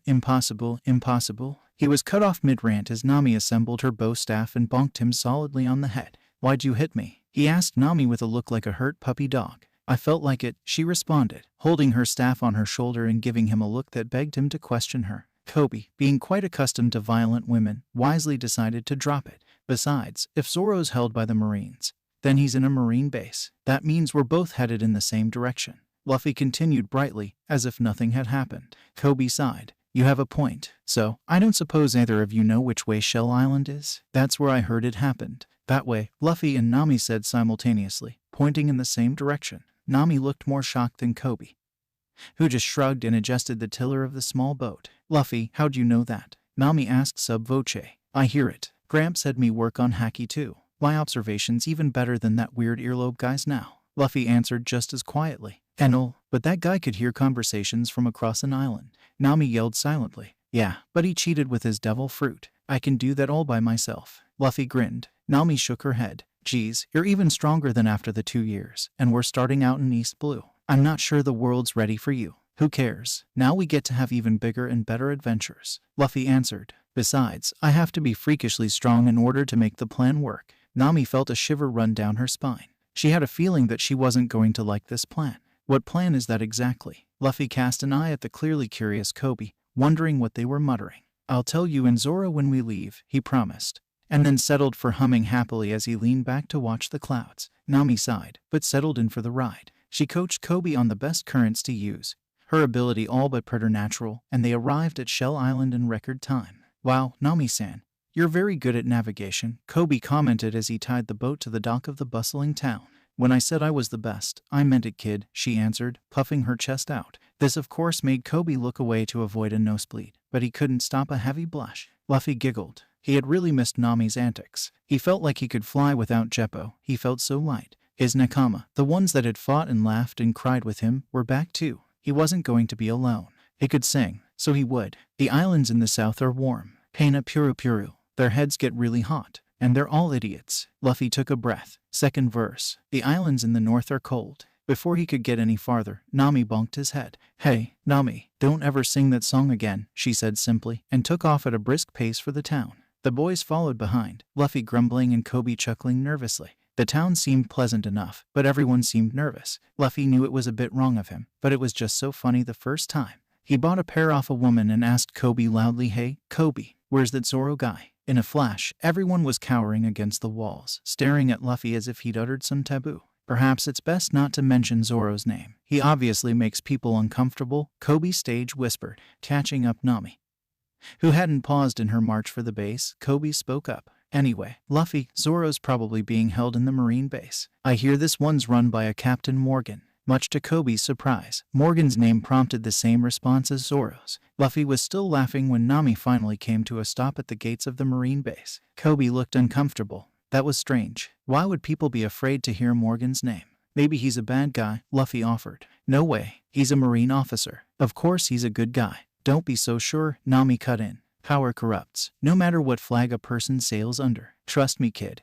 There are marines in the world worse than pirates. Kobe seemed deeply troubled by the certainty in Nami's words. Now, if I were a broken compass swordsman, where would I be? Luffy asked, using his arms to lift him up to take a look. For all he knew, Zoro had done something different and actually been put inside the base this time. Kobe sighed. Luffy-san, there's no way he'd be out in the open. He's probably being held in a cell deep underground or found him, Luffy shouted. Giddy as a kid on Christmas morning, Luffy grabbed Nami and Kobe and dragged them to the proper stretch of wall. Then he gave them a helpful hand up to the wall before he jumped up to snag his seat. Kobe shook his head to deal with Luffy's insane speed once again, while Nami just huffed and straightened her hair. When Kobe's vision returned to normal, he took one look at the courtyard and his heart stopped. Tied to a post in the middle of the sandy courtyard was the infamous Roronoa Zoro himself. He wore a long green cloak held by a red sash, the top half hanging from his waist and leaving his upper body on full display. Tan, slightly burned skin stretched over the kind of muscles that by right should only belong to great apes and tigers and sharks, the kind that screamed the power of the predator. His head was down and covered by a bandana, beneath which neck-length green strands poked out. Kobe swallowed. Haramaki, green hair, he's just as described. It's really him. Roronoa Zoro. Kobe turned to see if his companions were as intimidated as he was. To his shock, they both seemed happy to see him. Luffy was grinning like he'd just been reunited with a long-lost brother,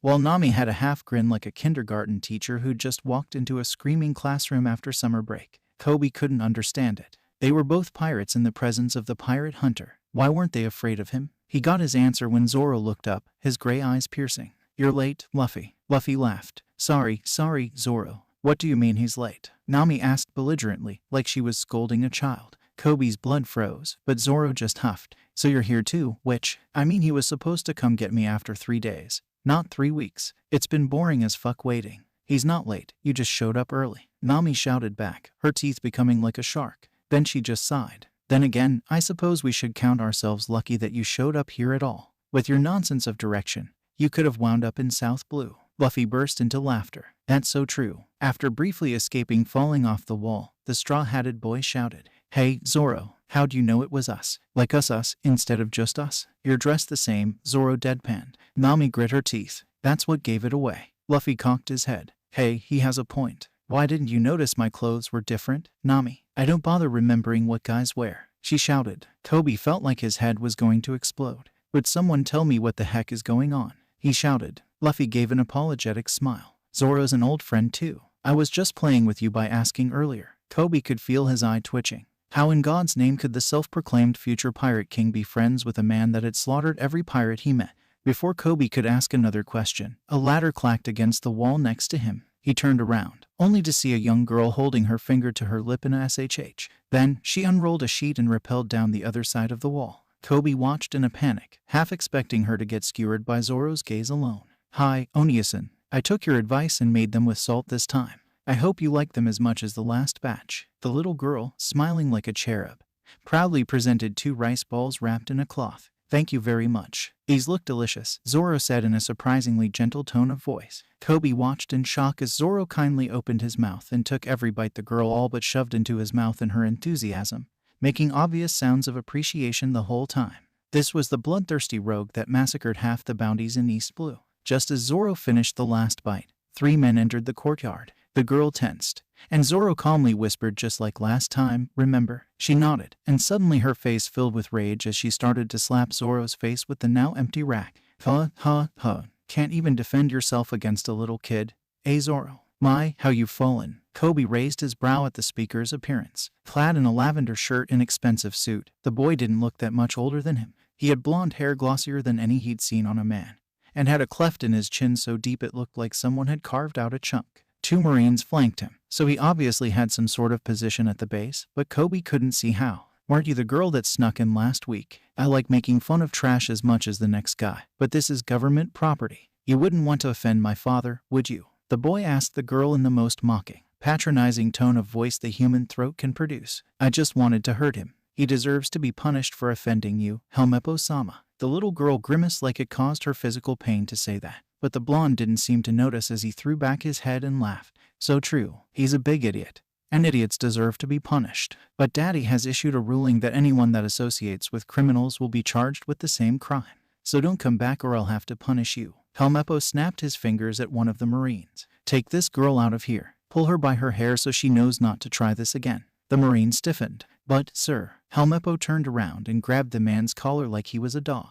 Did I hear you disobeying me? I'll tell my father. The Marine grimaced, but he reached forward and grabbed one of the girl's pigtails. She didn't fight him, but she still yelled that it hurt. The Marine looked like he hated himself, but he led her like that to the gate and pushed her out. Kobe watched in horror at the petty act of cruelty. Marines weren't supposed to act like that. Helmeppo laughed at Zoro. I honestly didn't expect you to last this long.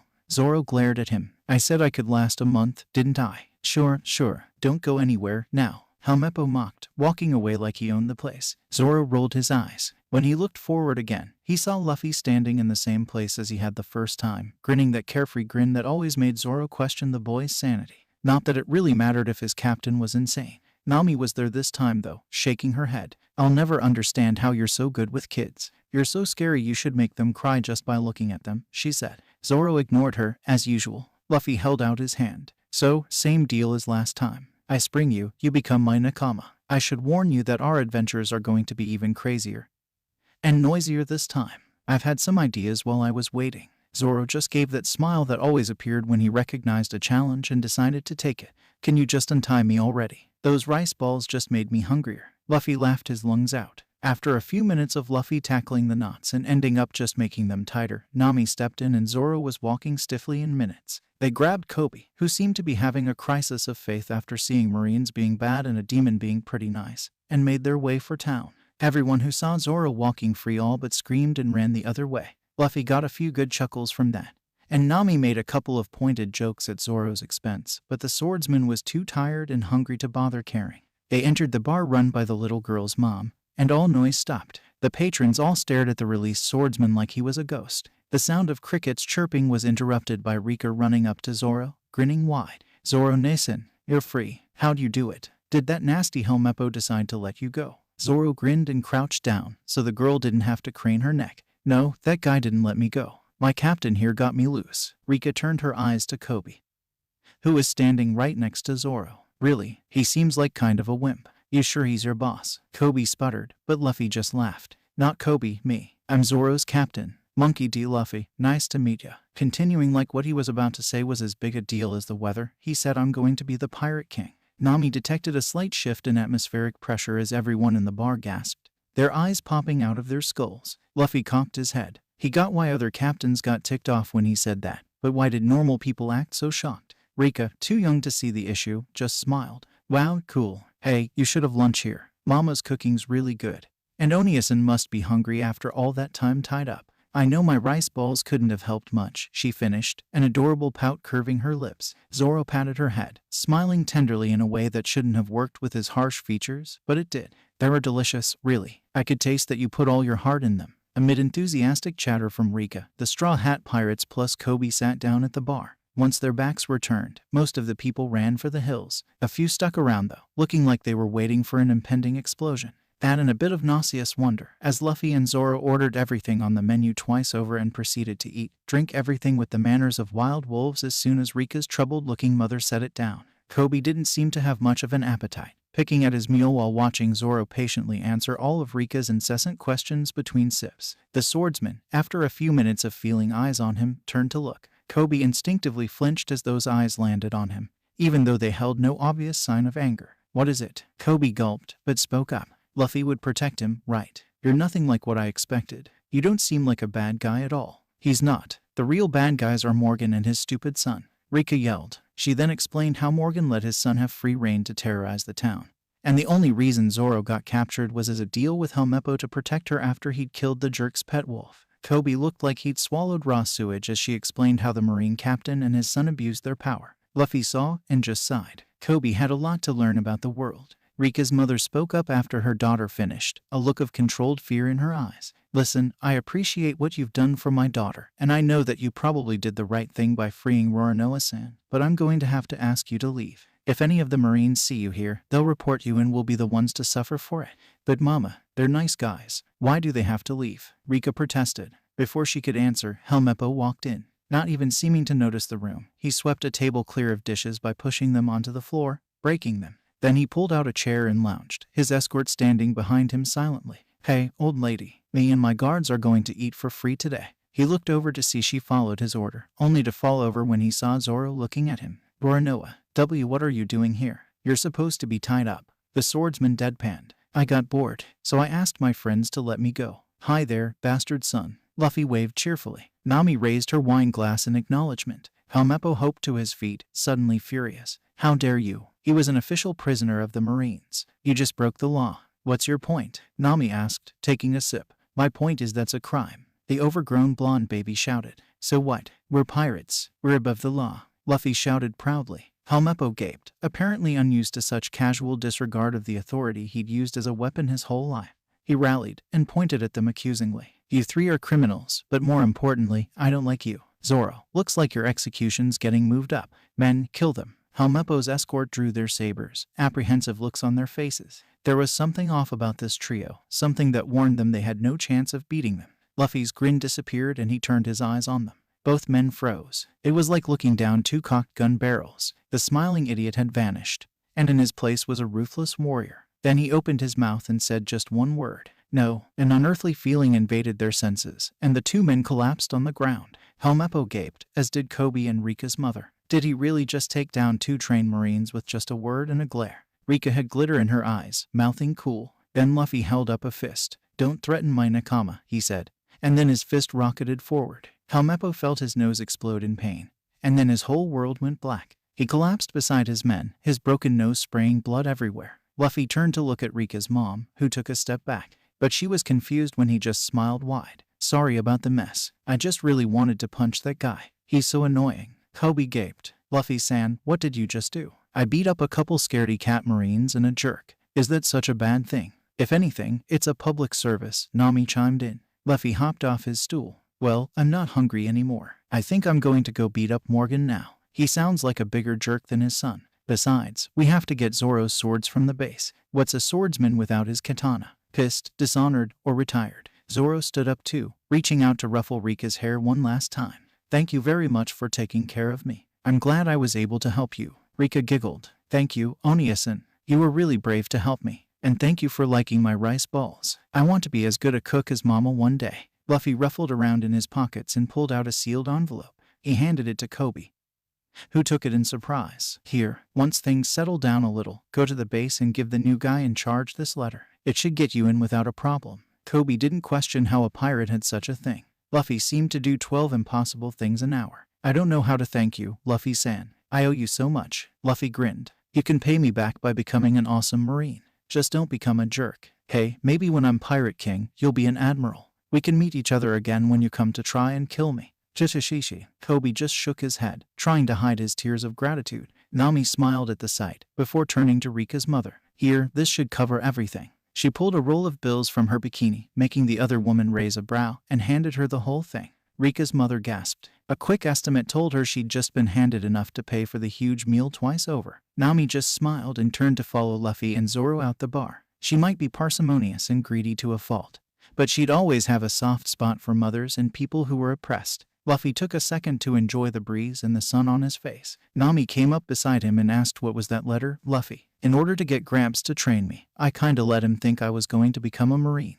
He gave me that letter for when I came here. It probably goes like, this kid is really awesome. He can go far. Teach him the basics and I'll come around in a few months to pick him up and any friends he makes. Luffy chuckled. Man, I wish I can see his face when he shows up expecting me and gets Kobe instead. Maybe that bastard son too, if Kobe makes friends with him again. That said, he straightened hat and cracked his knuckles. He turned to face the base. Time to take out the trash, he said. 1 hour later, the trio were getting ready to cast off. The entire town had followed them and was cheering. Luffy ignored them. Why did they have to keep calling him a hero? He wasn't a hero, damn it. He didn't want to share his meat. Nami clued them in that most of the Marines were busy on the roof, raising Morgan's statue. She'd snuck them in and had the two monsters escort her while she stripped the base of anything remotely valuable. Zoro, rendered down to intimidation only without his swords, had been designated pack mule. He'd grumbled death threats under his breath, and Luffy had nearly started skipping. It was just like old times. When they reached Helmeppo's room, Zoro had shucked off the bags of swag and belted the 3 swords in the corner through his sash, almost moaning. Luffy and Nami were intrigued to see that instead of just Wado Ikamanji and 2 burners, their nakama also had Sandai Kaitsu and Yubashiri. He smiled and said that he'd gone straight to Logtown after he left the dojo to get them. When Nami had asked exactly how long it had taken him to get there and find the shop, the greenhead had suddenly found the flowered wallpaper very interesting. When they finally got to the roof, Morgan was giving a long-winded speech about his own superiority while admiring his larger-than-life statue getting raised into place. Nami, having not actually seen him the first time through, almost gagged at the sight of the surgically implanted axe that had replaced the man's right hand.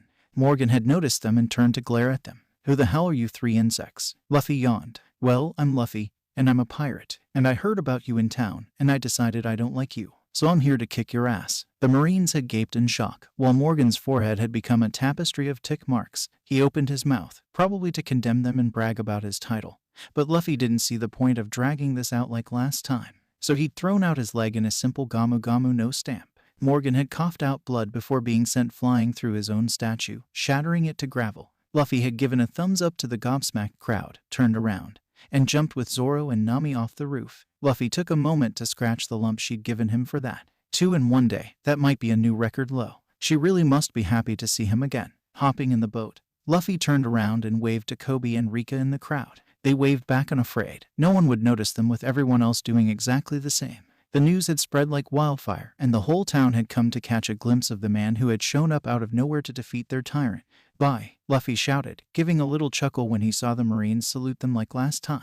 He turned when Nami shouted at him to help with the sail. Thanks to her guidance, the island was out of sight in no time. Once they were comfortable set on a current, Nami turned her attention to the perpetually grinning Luffy and the lounging Zoro. Okay, so we're all alone. We get to actually talk now. Let's compare notes. The boys shrugged and they all started to talk. After filling the 2 in about his 2 years under Garp's heavy hand, Luffy learned that both of them had been sent back the same amount of time as him, about 5 years from the moment they'd run into that room. Nami had continued to work for Arlong, and kept up her thieving runs. She actually had already gathered the necessary amount thrice over, what with her experience to aid her this time, but she continued to pretend she wasn't there yet. Without her climate act, she knew she couldn't have taken on Arlong, so she planned to repeat history and befriend Luffy and get him to save her like last time. Zoro grinned when it was his turn. He'd used the training techniques he'd gotten from Mihawk to make his last 2 years at the dojo just as effective as the 2 he'd spent on Kurigana Island. He'd spent the extra year wandering, waiting for his own moment to meet up with Luffy. The bounties were painfully easy, he said, so he'd kept up training in his free time. He smirked and said he was even stronger than he'd been in the New World. Nami sighed when she heard that. If we're all back, then I have no idea how we're going to lay low while we go through paradise. Why would we lay low? Luffy asked like she'd suggested the crew become vegan. She grit her teeth. Because if the world government find out how strong we really are, they'll be sending the Cypher Pauls, Shichibukai, and admirals after us from the start. How do you think they'll react to a crew of New World level pirates popping up out of nowhere? They'll panic and send everything to try and wipe us out before we become an even bigger problem. So we'll beat them up, Luffy answered, like the solution was obvious. Nami stood up, actually looking angry. Did you learn nothing from that ambush? We can't fight the whole world, Luffy. We need to be careful or we'll get wiped out just like last time. Don't you realize that we escaped by the skin of our insanely lucky teeth? I hope you realize we would have lost. Or don't you remember the Marines nearly killing us? A chill settled on the boat. Nami bit her lips, realizing she might have gone too far. Luffy looked up, his eyes cold. Zoro was impressed. He could sense a presence coming off his captain that reminded him of Aokiji from their brief encounter. Something insanely powerful, totally committed to its goal, completely lethal despite its unthreatening shell. He'd always thought he was sort of equal to Luffy, even after the 2 years. Now, he wasn't actually sure he could win a fight against the Rubber Man. He had a sense for these kind of things. One he'd ignored completely against Mihawk the first time, but it was there. This was a man he wouldn't be ashamed to bow his head to. Of course I remember, Luffy finally said, and I never want it happen again. That's why I trained so that I could be strong enough to protect all of you, even from people like Akainu. And keep in mind that I wasn't sure you guys were back too. I planned to have to help you guys out when you were all still level 1. Luffy then grinned, but it wasn't his usual smile. Instead of being full of simple joy or excitement, this was the smile of a businessman who had developed the perfect strategy to take over his rival and was about to unveil it to his allies. That's why I came up with a plan so that we'll never get outnumbered again. Would you like to hear it? Actually intimidated by Luffy for once, Nami sat down, while Zoro sat up, clearly at attention. Luffy's odd smile widened. Okay, so here's how it goes. So, let me get this straight. You want to talk every person we ever met in the original timeline into coming along with us? Not everyone, just the cool ones. And they'd travel with us, of course, and we'd be responsible for keeping them out of trouble. Why bother? Trouble always seems to find us anyway. And we'd have to feed and pay for them, too. Hey, we'd have their treasure to help pay for it. And maybe we can do some of the normal pirating this time around. Nami looked like she was barely resisting the urge to strangle Luffy. Luffy, I want you to really think about this. You're better at it now, right? Do you really think it's a good idea to have a bunch of loud, unruly, weaker than us former enemies sailing around with us on all our incredibly dangerous adventures, which earned us the wrath of the Marines, which we only avoided the first time because we were just one tiny ship and could sneak around all their patrols? Luffy cocked his head, his brow furrowing. Nami dared to hope. Then his face brightened and he nodded, smiling. Yep, sounds good to me. Zoro shrugged. I don't see a problem. Maybe now I'll finally have some proper drinking buddies. Nami threw up her hands. Why don't you two have brains? Luffy, this is a terrible idea. We beat up all those guys for a reason. They're all evil or crazy. You seriously think USOPP is going to be okay calling the Black Cats Nakama? Do you believe it's remotely possible we can get along with a bunch of people we can remember doing terrible things and us beating them up for it? Luffy stared at her oddly. Robin and Frankie started out as our enemies. Look what happened to them. Nami faltered. Well, that's true. But this is still a really bad idea. We almost got caught at Arabasta and Anai's lobby in Sabayati. The only reason we didn't was because we were alone and could maneuver easily. If we have to stick around to help a bunch of other ships, we'll get into a lot more trouble. We're all stronger now. We can deal with all that. Luffy held up his hand to stop Nami's next protest. Listen, Nami. The fact is, our first way of doing things ended up with all of us almost dying. If we don't want that to happen, we have to do things different. We can get even stronger, go to different islands, or we can add more people. We're already stronger since we're all back and had even more time to get ready. But I'm still not sure we would win the ambush if we got to try it again now. We have to pick up everyone and help them, so we're not changing our route. So, isn't the only real solution to make more Nakama to help us? Nami opened and closed her mouth half a dozen times, trying to find the holes in Luffy's argument, because there had to be some, but she couldn't find any. That actually made good sense. She fell back on an earlier point. Luffy, they were bad guys. How are you going to convince them to follow you? Luffy grinned. I got you to follow me, didn't I? Miss, I'll never be a pirate. I'm really good at making friends when I want to, you know that. Instead of wanting to wail on them this time, I'll want them to join me. Nami blushed. Okay, your freakish ability to get people to like you is something to consider. But, she cried out, starting to sound desperate, this still isn't a good idea, Luffy. Even if you were God, you'd still have trouble getting different pirate crews working together. And how are we going to keep us all supplied? I'm not made of money, and I don't particularly want to spend my life savings keeping a couple extra 100 mouths around. We barely managed to keep ourselves fed. Luffy held up his hands. I'll be good this time, I promise. Believe it or not, Gramps actually worked on appetite control with me. He said that I couldn't just devour all the rations and get away with it. I'd get court-martialed in a heartbeat. He pounded his fist as an idea hit him. Hey, we'll talk the mustache guy and his restaurant into joining us too. That should keep everyone from getting hungry. Sanji would probably be happy to have them around too. Nami hung her head. It's pointless arguing with you. You're going to do this no matter what I say, aren't you? Luffy laughed. Yep, come on, Nami, it'll be fun. The Straw Hat Armada. Imagine how awesome all the parties will be. Besides, he added, his grin getting a little teasing, you'll be in charge of all of their treasure. Well, I suppose there's nothing wrong with making friends. Nami's mood seemed to completely reverse, perking up instantly. Her symbols had replaced her eyes. Zoro rolled his eyes. The witch had a one-track mind when it came to money. He decided to not even think about his debt when she was around. Knowing her, she'd charge interest for the 3 years and he'd never be free of her. So, we're starting out with Buggy, right? How you going to manage that, Captain? Or should we start calling you Commodore now? Luffy frowned so deeply it looked comical. You, don't call me that. I'm always going to be a captain. And the other guys can still be captains of their crews. They just have to call me Captain. Luffy smiled goofily at that thought. Then he got serious. And Buggy should be easy. He's basically a really mean cross between Nami and Usopp. We show him we could kill him if we wanted to. Then we puff up his ego and tease him with lots of treasure. As long as I don't bring up Shanks, we shouldn't have a problem. Nami gaped. That's actually a good plan. Garp really did put you through the ringer, didn't he? Luffy shivered. You have no idea. Turns out he actually knows how to be the perfect Marine. He just doesn't bother. But he wasn't going to let me do that. Oh no. Zoro shrugged. Well, you know what they say. Do as I say, not as I do. He yawned and adjusted his swords. If we're going to end up Nakama, maybe I can teach that unicycle guy how to be a real swordsman. All those dirty tricks just waste time. Luffy started hopping. I remember that lion looking pretty cool. It'll be nice to have a pet. And Chopper could tell us what he was saying, so we could take really good care of him. Hey, why don't we bring that guy in the box and all his cool animals too? We'll have Buggy with us when we see him, so they could fit. Nami's good mood dimmed. Luffy, you can't bring everyone you ever liked in the world along with us. Why not? He challenged. Accepting it was truly hopeless and she'd be better off adjusting to it instead of fighting it. Nami let it go. She looked up and smirked. Well, if you're serious about making friends with the guys we used to fight, you better start now. Luffy tilted his head before he followed her gaze. Not far off, there was a raft just a little bigger than theirs. Proudly emblazoned on the sail was the emblem of the Buggy Pirates. 3 men were on it, each of them looking like they had shopped at a thrift store frequented by the criminally insane. One of them noticed Luffy noticing them and shouted at the top of his lungs, "Halt! In the name of Captain Buggy, all your loot is now ours." Luffy didn't react for a few seconds. Then he burst into laughter. "Shishishishi, you're funny." The pirate gaped. That was clearly the exact opposite of the reaction he'd expected.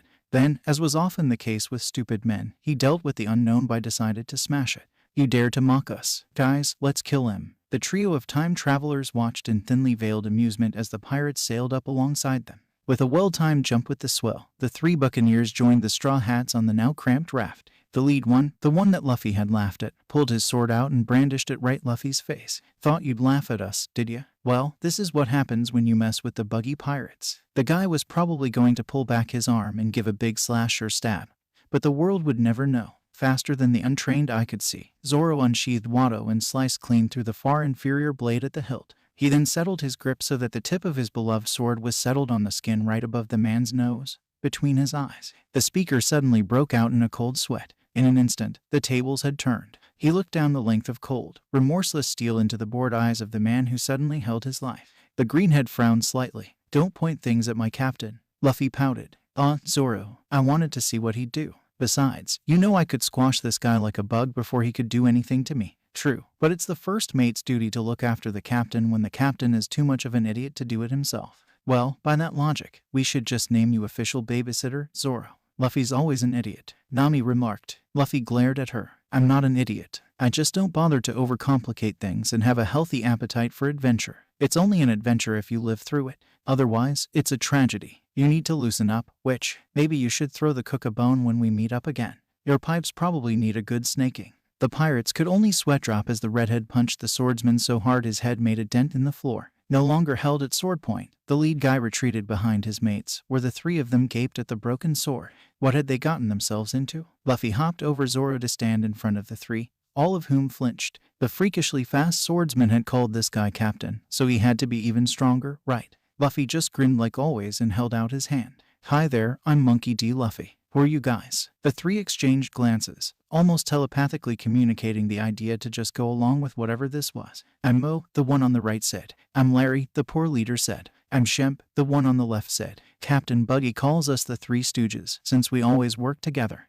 Luffy frowned and grabbed all three of their hands to give them a handshake. Didn't they see his hand? The Stooges all pulled their hands back as soon as Luffy let them go. They subtly flexed their fingers, checking for cracks. Luffy's grip had been monstrous. Nice to meet you guys. This is Nami, my navigator, and Zoro, my first mate. We're the Straw Hat Pirates. Wait, Shemp spoke up. When you say Zoro, do you mean the Zoro? We're Noah Zoro, the pirate hunter. Luffy nodded cheerily. Yep, I did him a favor, so now we're Nakama. Luffy looked behind him to see said Nakama nursing the bump on his head and grumbling under his breath. Don't worry, he's just as strong as you think. Nami's just really tough when she's mad. The Stooges felt like ice cubes had been shoved down their backs. This guy had gotten the pirate hunter, the single most fearsome warrior in East Blue, to become a pirate. And he had a woman that could bring him to heel. Were these people even human? Anyways, you guys are Buggy's Nakama, right? Luffy asked. Larry gulped.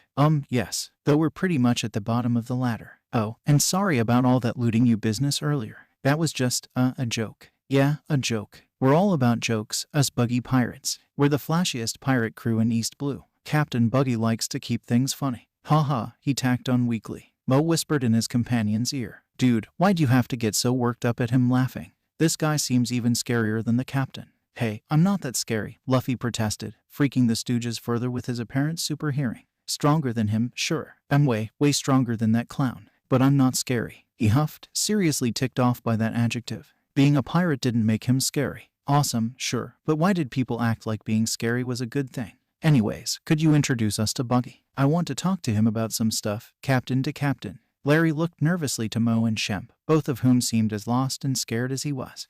Sure. We could bring you to him. It's only a day's sail from here. But, if you don't mind me asking, what do you want to talk to him about, Monkey-san? Luffy stuck out his tongue. Bleg, first off, call me Luffy. I have no idea who Monkey-san is. And secondly, I want to talk about making the Buggy Pirates my Nakama. They, the three asked in shock. Luffy's grin shifted to a smirk as he looked the Stooges in the eye. If I have my way, this time tomorrow you'll all be part of the Straw Hat Armada. Doesn't that sound fun? Shishishishi. Thus commenced the most confusing 24 hours of the Stooges' lives. They'd moved back to their ship and, bound by the rules of courtesy and self-preservation, complied with Luffy's command to take him to their leader. It hadn't been a quiet trip. Luffy had bugged them nonstop, seeming genuinely interested in getting to know them. When asked why, he'd blinked and said, well, I'm going to be your other captain, so we ought to know each other, right? That had been the final confirmation that this man was truly insane to the Stooges. He was acting like a pirate crew was a bunch of friends, instead of criminals bound by convenience, intimidation, and circumstance. And he seemed to have the ludicrous idea that he could somehow just talk Buggy, their irrationally short-tempered, proud captain, into just signing over control of his crew, himself included. Once they witnessed Luffy knock out a charging Sea King with a single punch and proclaim it dinner, they realized the sanity of the plan was of no consequence. He could probably do it. Yielding to incessant nagging, the Stooges had revealed to Luffy that they were boyhood friends who'd turned to petty mischief to deal with the boredom of island life. When the Buggy Pirates had sailed by, they'd all joined up without a second thought. Luffy hadn't seemed satisfied with just that, insisting on good stories. When they each coughed up a few, he'd laughed like he'd actually found their childish exploits funny, and replied in kind by telling them about his own brothers and childhood. They'd all had miniature heart attacks when he revealed how the legendary Fire Fist Ace was his big brother, and the other was an officer in the Revolutionaries. In between involuntary chatting with Luffy, the Stooges retreated to Nami, bossily correcting their route, calling them out in detail on each of their navigation errors. They'd just silently taken it, still cowed by seeing her down Zoro.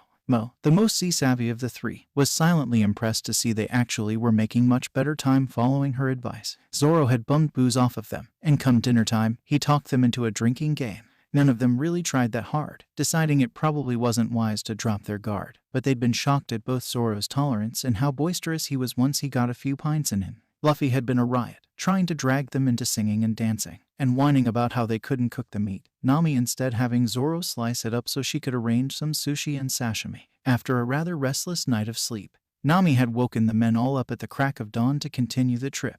Luffy resumed trying to make friends with the Stooges, and they were surprised to find themselves actually warming up to him. It was almost impossible not to like the perpetually cheery boy. He was like an earthbound sun, sharing his rays of joy with others just by being near him. And also like the sun, he was deceptively dangerous if you underestimated him. By the time they came in sight of Orange Town, the Stooges could actually see themselves sailing with this guy. He was obviously strong enough to protect them, and the way he talked about his dream with such casual certainty had lit fires under all three of them. There was just the small issue of the fact Captain Buggy would rather die before bowing his head. They docked and Larry cleared his throat. He was the most talkative of the three. Well, welcome to Orange Town. As you can see, it's pretty quiet. When Captain Buggy moved in, he kind of scared all the villagers away. He didn't want to pay for booze, and he likes to fire off his special buggy balls every now and then, so everyone decided to just run rather than risk his wrath. Luffy quirked his head. Buggy balls? Are those like his golden balls? He shoots those off in public. That's just gross. Mo choked on his spit. No, not those kind of balls. Buggy balls are a special cannonball that Captain Buggy made himself. They're 10 times more destructive than the normal kind.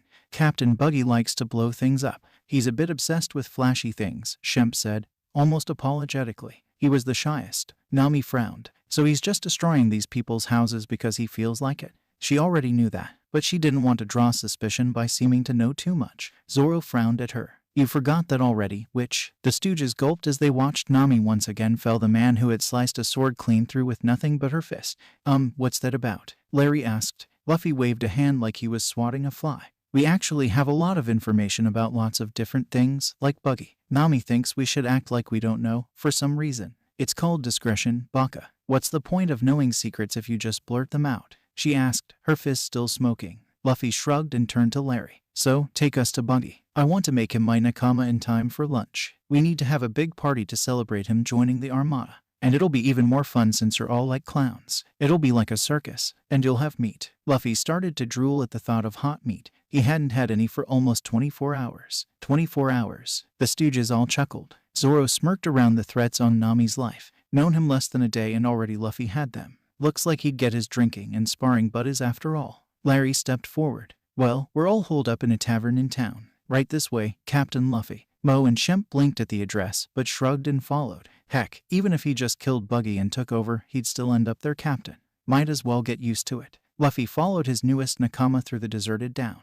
It was so nice to be making nakama again. And Mo, Larry, and Shemp were hilarious. They seemed to do coordinated physical humor without even trying. Mo had choked on a piece of meat last night, and when Larry slapped his back to clear his throat, it had sailed right into Shemp's glass just as he'd raised it to his lips. You couldn't pay for that kind of entertainment. After a few minutes of comfortable silence, the party of 6 finally arrived at the current base of the Buggy Pirates. An ungodly row seemed to be going on up on the roof, but the Stooges assured the Straw Hats that this was normal volume for the crew. They quickly led them through the empty floor level of the tavern up to the roof, where they were confronted by roughly 100 men, all of whom seemed to have the same fashion sense as the Stooges. Nami shuddered. Zoro didn't care, and Luffy idly wondered if they just liked dressing like that or if Buggy insisted on a theme. They seemed to attract a lot of attention as the Stooges led the trio to the tent and throne where Buggy held court. A lot of that attention was unsavory and directed at Nami, who just huffed and stuck up her nose at the shouted compliments, propositions that came her way. A little whispering started when some smarter members noted the 3 swords at Zoro's hip. Luffy went all but unnoticed, which worked just fine for him. He loved to surprise people. In short order, they reached the throne, where Buggy turned from his mid-morning drink to look at his underlings and their guests. Luffy found his look even funnier this time, because he now knew that the blue tassels on his hat were actually his hair. Since they were going to be nakama instead of enemies this time, he tried not to look or laugh at his huge red nose. Hey, Sabo hadn't liked his missing tooth, so Luffy had promised not to stare. It was what nakama did.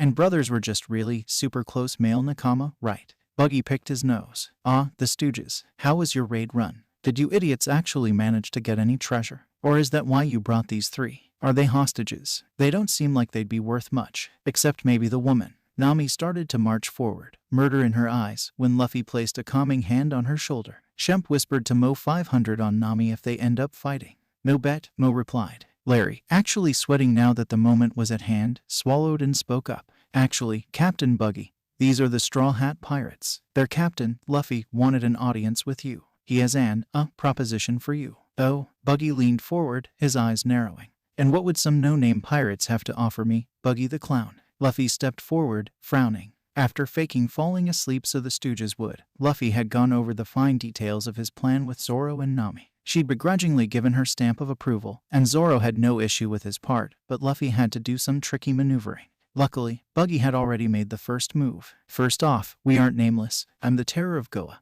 Every restaurant in town is afraid I'll walk in, devour everything, and run. Nami here's the best thief and navigator in East Blue, and everyone calls Zoro the pirate hunter. Zoro's name caused the expected buzz. Everyone seemed to take a step back. Buggy grinned evilly and stood up, apparently ignoring Luffy. Well, the pirate hunter, have you come for my head? Zoro rolled his eyes. My captain just told you that he's here to talk to you. I'm just here for the ride. Besides, I'm out of the bounty business. Buggy grinned evilly, pulling out some knives. That may be, but if I kill you, my reputation will explode overnight. How about a duel, pirate hunter? Duel seemed to be the magic word. In an instant, Buggy's crew had gathered around them in a circle, all of them chanting Buggy's name at full volume. Luffy grinned. That had been easy. Early on, before he'd gotten his bounty and even a little after, everyone had pegged Zoro as more threatening. While he'd usually gripe at that, right now it was to his advantage. Luffy gave Zoro a wink and the swordsman stepped forward, which made the peanut gallery get even louder. I'll only ask once, he said to Buggy, who was eagerly spinning knives in his hands. Would you rather lose a hand or a foot? Now why should I answer that? You'll be dead before you get the chance to cut me. There was a teasing edge to the boast, which wouldn't have registered if you weren't aware of Buggy's ability. Zoro flicked Sandai out of its sheath. Answer, or it'll be an arm or a leg. Buggy rolled his eyes. Fine, the foot. Now prepare to flashily die. Buggy dashed forward, his hands pulled back to the side, leaving himself wide open. Buggy's strategy really relied too much on the element of surprise regarding his fruit. He was far too reckless, never considering the possibility that his enemy could be forewarned. But even if they were, what difference would it make? Buggy's fruit rendered him immune to swordsmen. Well, most swordsmen. With the bloodthirsty eagerness that characterized every move made with the cursed blade, Zoro went low and cut clean through Buggy's left foot at a few centimeters above the ankle. Then his left fist came up and punched Buggy right back into his throne. To the shock of everyone, blood trailed behind him. Oh, www. Buggy roared, his hands going to clutch his bleeding stump. It actually wasn't as bad as it could have been. Zoro's slash had been so swift that the friction of the blade had been enough to slightly cauterize the wound. Still, the fact that there was blood at all was enough to make the world feel crooked. Buggy glanced at his foot, looking very lonely. He mentally commanded it to fly back and reattach.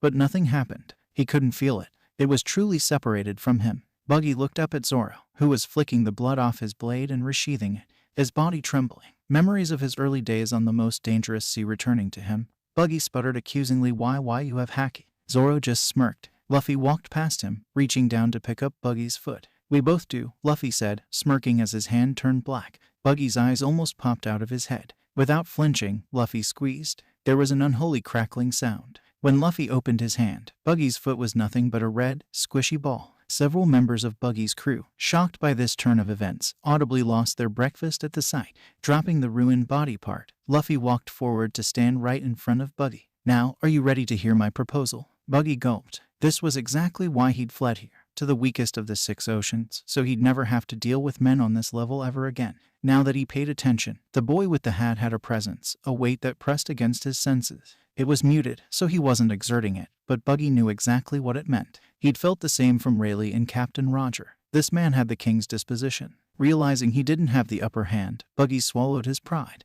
What kind of proposal? Luffy grinned. He pulled out a hanky and offered it to Buggy. Hesitantly, the clown took it and pressed it to his stump.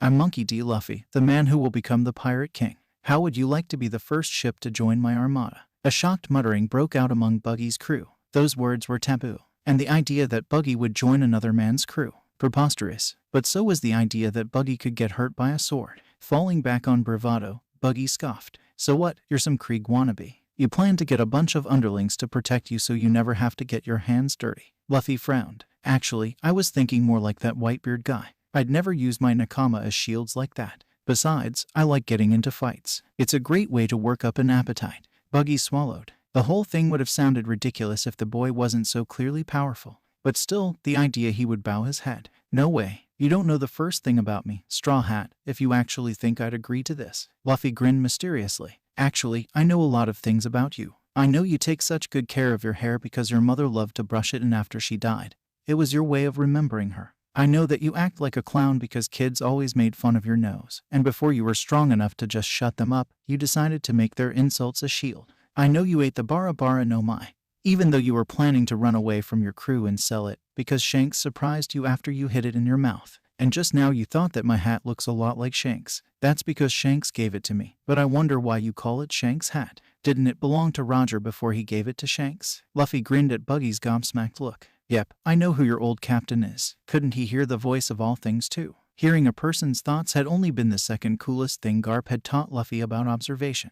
The pinnacle of that form of haki was being able to hear the voice of all things. Everything, from a blade of grass to the words in a book to the sky itself, had a voice. These voices, every second of every day, silently wove themselves into a glorious chorus that was known as the voice of all things. The average observation user could only hear the voices of living things, and even then not very well. But to the most sensitive and attuned of listeners, the voice was always there, telling the tale of the world. And to those that could listen, it answered every question. Those that could open themselves to the voice were granted an understanding of the world that monks dedicated their whole lives to finding. It was the culmination of everything that existed, every living thing's heartbeat, all the knowledge ever known. And therein was the catch. The voice had allowed Gol D. Roger to read and write the language of the poneglyphs, but not how to cure his disease, because the cure and therefore its voice had not been born yet. Garp himself couldn't hear it. That was why he'd been so proud he'd taken Luffy to a 5-star steakhouse in Goa when Luffy had managed it a mere week before Sengoku's deadline. The voice had factored heavily into Luffy's planning. It hadn't told him about his crew also being back because it was very draining, and Luffy was lucky if he could listen for a few minutes without his head exploding, and Luffy had assumed anything he'd heard about their future adventures when he listened for his nakama had just been his own memories. The voice had told Luffy all he needed to know about Buggy. His hair, his nose, his very pain and envy were all part of the chorus. Luffy was aware that he could probably abuse the heck out this ability, but he didn't. He didn't care about most of the stuff others would us it for, like politics and war. And as for One Piece, Luffy would stuff his ears and go la la la if he caught a whisper of it while listening to the voice. He wanted it to be a surprise, by thunder. Buggy was now truly afraid. This man in front of him was just like Roger, mysterious and powerful as all get out while looking harmless. No one with a smile that big had any right being so dangerous. Still, that didn't change anything. I don't care if you could pluck the moon out of the sky and eat it. I'm not giving up my independence and crew for you. Buggy's crew all had to resist the urge to bow down in honor of their captain. He was so brave and fearless. Luffy shrugged. Of course not. You aren't going to do it for me. You're going to do it for you. Luffy grinned at Buggy's confused look. Well, I don't know about you, but I think it would be pretty legendary to be known as the man who'd sailed with both pirate kings. A light seemed to pop up in Buggy's eyes as that idea processed. Luffy smirked and started to use his most convincing tone. Just imagine it. You'd have a title that no one could ever steal. Headlines will be written about you. Maybe books. Buggy, the man who saw the rise, fall, and rise again of the pirate era. Not even Shanks could top that. He's just a Yonko. You'd be the man who saw it all, the royal witness, the one person alive that could say they saw both Gold Roger and Straw Hat Luffy up close and personal. Your name would be as sacred as the likes of Rayleigh. Buggy seemed to have stars in his eyes, as images of his own grandeur ran through his head, spurred on by Luffy's honeyed words. Luffy went in for the kill. Besides, we're planning to sail to Skypiea when we get to Paradise. The city of gold is up there. Did you know that when you went there the first time? Well, one of my nakama knows exactly where to find it. She's an archaeologist. Buggy almost drooled. He'd had to be dragged bodily away when their log had adapted to upper yard and it had been time to go. He'd been rabid on finding the legendary city of gold. He'd have been willing to pull out the bricks with his teeth to get his hands on the precious metal if the legends turned out to be true. And it wasn't like he had never sailed under another's command. But that had been before he was captain of his own crew. His reputation would be ruined. But then again, the kid had a point about the prestige of sailing with both kings. And Buggy had no doubt this kid could pull it off. What with all three colors of haki and the wool of D then again. Buggy grit his teeth. What happens if I say no? Luffy's face went blank. Then Zoro here will cut you up into little pieces. Don't worry, he won't use haki and stuff you in a sack. Then Nami will hand you over to the Marines for the bounty money. I'll charm your crew into following me anyway. And you'll get to spend the rest of your life in Impel Down wondering what if. while the rest of us are getting rich and famous. How can I be sure you're strong enough to achieve your goals?" Buggy continued, though that clearly stung a bit. Luffy rolled his eyes. He turned around, and everyone in his way scurried to get out of the way. This man had managed to cow their captain, so he must be badass. Luffy put his thumb in his mouth and bit down. "Gear third light," he said before he took a breath and blew. The air went into his skeleton, and in a second his fist swelled up to 100 times its size. Buggy's crew gaped, while Nami and Zoro raised a brow. The fist was only half as big as it usually became. Why was Luffy using less air? Luffy pulled back his fist and proudly proclaimed, "This is the fist of a half-giant. Gamu Gamu no giant pistol." With that, Luffy threw his blown-up punch, Buggy and his crew marveling again as his arm stretched, sending his wrecking ball of a fist through every house in its way for half a mile. They all collapsed like they were made of paper. Luffy pulled back his fist, dispelling the air slowly so he wouldn't shrink. "Hey, Nami, can we leave behind the money to fix that?" The navigator and unofficial treasurer sighed. "It'll be 200% interest per week, with a bimonthly increase of 27% and a semi-annual fee of 2,500,000 bri until completion." Buggy gaped at the usurious amount of interest. Even he wasn't that bad. Luffy scrunched his face as he tried to translate that, but math was never his strong suit, even after Garp's training. Okay. Nami grinned like a cat that got the canary and the cream. "Then yes, I'll cover the repairs." Luffy shrugged and turned back to Buggy. "So, how about it, Buggy? How'd you like to join my armada? You'll never be bored, I swear. We'll all be too busy having fun and going on adventures and kicking marine ass for a dull moment to happen." Buggy weighed his options: subservience in exchange for fame and riches, or spending the rest of his life in hell. Geez, what a toss-up. Straightening up, and wincing when his blood flow redirected to pour out his leg even more, Buggy cleared his throat. "Boys, listen up. After careful consideration, I've decided that we're going to enter into a flashy partnership with the Straw Hat Pirates. Out of consideration of how much less awesome than me he is, we'll call it the Straw Hat Armada in consideration of my partner here. How do you feel about that?" As they always did with anything their captain said, the Buggy Pirates cheered out loud. The Stooges in particular were pretty exuberant. Luffy had done it. He'd pulled off the impossible. They were his nakama now. "So let's have a party to celebrate our new allies." The men roared even louder in joy. The chaps on cooking duty immediately ran to get stores while everyone else went for their stashes of alcohol and started to do their usual games. "And someone go get Katu to deal with my damn foot," Buggy shouted over the sudden hubbub. Out of the chaos of moving bodies, someone managed to break through to get to the little circle around the throne that Buggy, the Straw Hats, and the Stooges were. Nami blinked when she saw it was a woman decked out in standard Harlequin gear. Her makeup was done much more tastefully than all the men's, her right eye being inside a red diamond and her left being in a black spade. She sat down at the base of the throne and pulled out a mortar and pestle from a small satchel. "I keep telling everyone that I'm not a real doctor, but do they listen to my pleading and get a real one? No, they keep on doing crazy shit and expecting me to nurse the boo-boos even though I can't even pronounce half the stuff in all those medical books. This crew is held together by herbs and blind luck, and yet everyone insists it must be my genius medical knowledge. God, why can't men be less stupid?" she said to herself, though it was slightly above normal volume so they all could hear her. Larry spoke up to the sweat-dropping Straw Hats. "That's Katu, our nurse. She's a bit deaf because our clinic is right next to the cannon deck and she always forgets to wear her earplugs." Luffy shrugged, before his biggest grin yet broke out. "Come on, Zoro, let's go meet all our new nakama. I really want to pet that lion." All but dragging him, Luffy took off with his first mate into the chaos of the nascent party. Buggy starred after him as Katu started to rub a poultice onto his wound and wrap it in gauze. "Why do I get the sense that I'm going to regret this decision?" "Oh, you will," Nami said, stepping closer. "In a few months, you'll find yourself regretting it 6 times before breakfast. But you'll also find that you couldn't imagine a life without Luffy. Don't ask me how it works, I still have no idea how it happened." She then grinned. "Now, let's discuss the allotment of treasure." "Beg your pardon?" Buggy asked, his eyes narrowing dangerously. Nami continued fearlessly. "All Armada funds go into a collective account, an account which I am the manager of.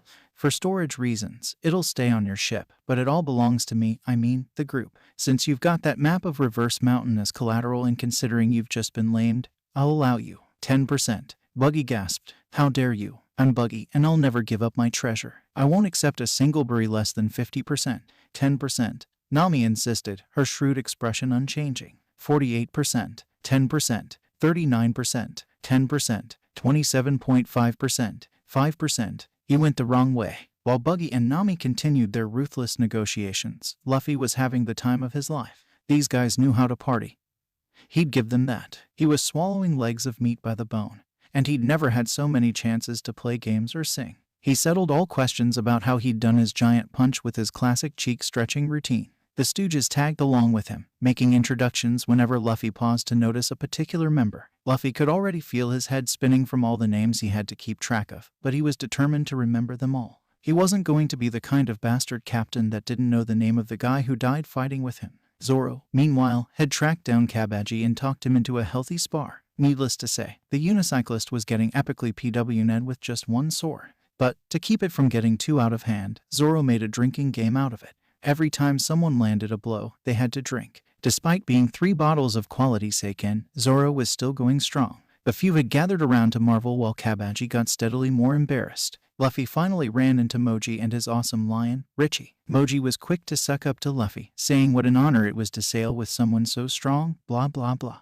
Luffy tried to remember that this guy hadn't attacked the dog's treasure this time, but he was still pretty annoying. Richie cut off Moji when he nosed the plate in front of him, only to be a slap to the head. "No, Richie, I'll feed you later, okay." Luffy narrowed his eyes. Richie's voice was miserable but resigned, like he was used to this. "Hey, when was the last time you fed him?" Moji paused, brought up short. A few nearby paused what they were doing to listen in. They'd actually always wondered why Richie was always so grouchy. The idea that Moji was the only one he liked because he was an awesome beast tamer had always gone in one ear and out the other.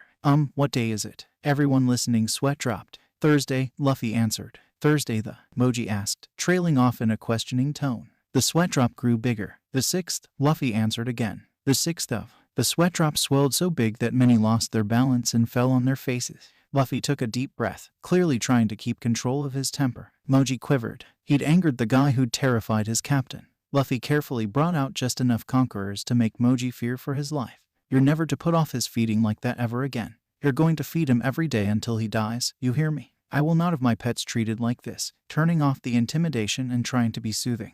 Luffy got close to Richie and rubbed the spot that Moji had slapped. There, buddy. Sorry about that. I promise the mean guy won't treat you like that again. Here, have some of my meat." The world itself seemed to gasp. "Who are you and what have you done with Luffy?" Nami asked, appearing from out of nowhere. Luffy tilted his head as Richie happily started to gnaw at the offered leg. "What are you talking about, Nami? I am Luffy." Luffy never shares his meat. "We could be starving and tired after a long day and he'd still steal the last pork chop off your plate. There's no way you're Luffy," Nami insisted. Luffy sighed. "Duh, you guys are my nakama. I trust you guys to get your own meat. If you're too slow, that's your own fault." "But this guy," Luffy said, scratching a spot behind Richie's ears and getting a vibrating purr from the feline, "is a pet. You're responsible for pets. If they go hungry or get hurt, it's up to you to take care of them. He's hungry, so it's my job to feed him, and I already had some meat in my hand, so I gave it to him." Nami seemed to be suffering some kind of stroke. But, I can't believe this. You're more considerate of some lion than you'd be of your own brother." "Hey," Luffy protested. "I'll have you know Ace would agree with me. We were raised in the same house, with the same values." "What kind of messed up, dysfunctional, Lord of the Flies-esque house were you two raised in to have these messed up ideas about sharing food?"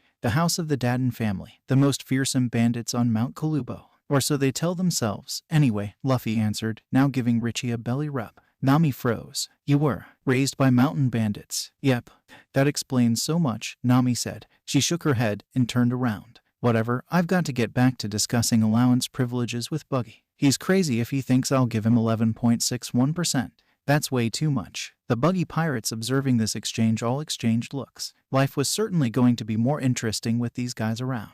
The party lasted until sunset. Luffy wormed his way into the hearts of all of Buggy's crew. Zoro got a decent buzz and opened a fellow swordsman to how big the world was. And Nami had conceded begrudgingly to an 8.3% before drinking 3 men under the table and having some much-needed girl talk with Kado. Luffy wondered why the mayor guy with the weird hair didn't show up, until he realized that since the dog's shop was never attacked or the Buggy ball ever fired, he'd have no reason to get worked up. So there'd be no fighting on this island, or the next, since he wanted to get the cool box guy and all his animals to join too. He'd have to work out some way to get a few jabs in with that bastard butler and his crew. He had to keep his skills sharp, after all. Since Luffy wanted to meet up with everyone as soon as possible, he talked Buggy into leaving as soon as the party was over. Buzzed on his own drink and his stump comfortably numb and fitted with a peg thanks to Kado, he'd agreed. It was a to-do getting 100 drunk men to the docks without destroying the town. It had taken a combination of Nami's overt threats and subtle use of conquerors to get everyone to agree, but eventually all of them were loaded into the big top. "You realize how embarrassing it is if we get seen with you in that stupid little raft?" Buggy asked over the rail. looking down at his new partner. Luffy poked his tongue out in reply. Hey, we'll be getting an awesome ship when we pick up my sharpshooter. And we'll get an even more awesome ship when we reach Water 7 and find my shipwright. Buggy narrowed his eyes. You seem pretty confident about where you'll find these members for your own crew. Did you already meet them or are you just overconfident? And where's that archaeologist you told me about? If we don't really find the city of gold then I'm walking out. Straw Hat. Luffy waved his hand. I already have 6 Nakama for my own crew besides Zoro and Nami. We all got separated about 3 years ago, but I know where they all are. So it's just a matter of picking them up along the way to One Piece. Buggy shrugged. Whatever, let's just set sail. I don't want to dock here another day. Those villagers have been getting pretty restless, and with us all this drunk, I'm not sure we'd be able to hold them off. I could knock them all out without blinking, and you know that. But yeah, let's get going. There's someone really cool on the next island. Nami, take us out. Nami complied, looking very pleased. She got 7 million Buri after paying for Luffy's punch and claiming Buggy's treasure. Very well. The bearing is west-southwest. Our destination, legendary Treasure Island. What? But anyone that sets foot there will face God's anger. Buggy protested.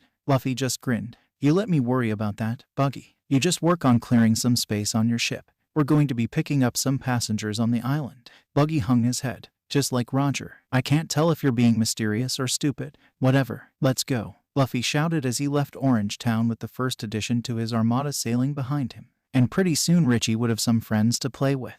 This was so awesome. Why hadn't he done this the first time? Oh yeah, they were bad guys. Well, that was different now. Thank God for time travel. A week after Luffy had set off from Dawn Island, its namesake was just blooming over the horizon. The Buggy Pirates, nestled in their hammocks within the big top, were dreaming sweet dreams without care. A chorus of snores, gargles, and mutterings provided a background track to the charming picture of 100 men of questionable hygiene laying in various states of repose, with the odd stuffed animal and snot bubble here and there. A somewhat crude but heartwarming scene of nautical relaxation. A scene that was broken in an instant by the 100-plus decibel shout of Monkey D. Luffy. All hands on deck. Show some leg, sailors. Scurry. Movement. Movement. I want movement. Mock Schnell, sleepyheads, yanked from sleep. The drowsy men fell back on the fear and conditioning that had already built up over the past 5 days.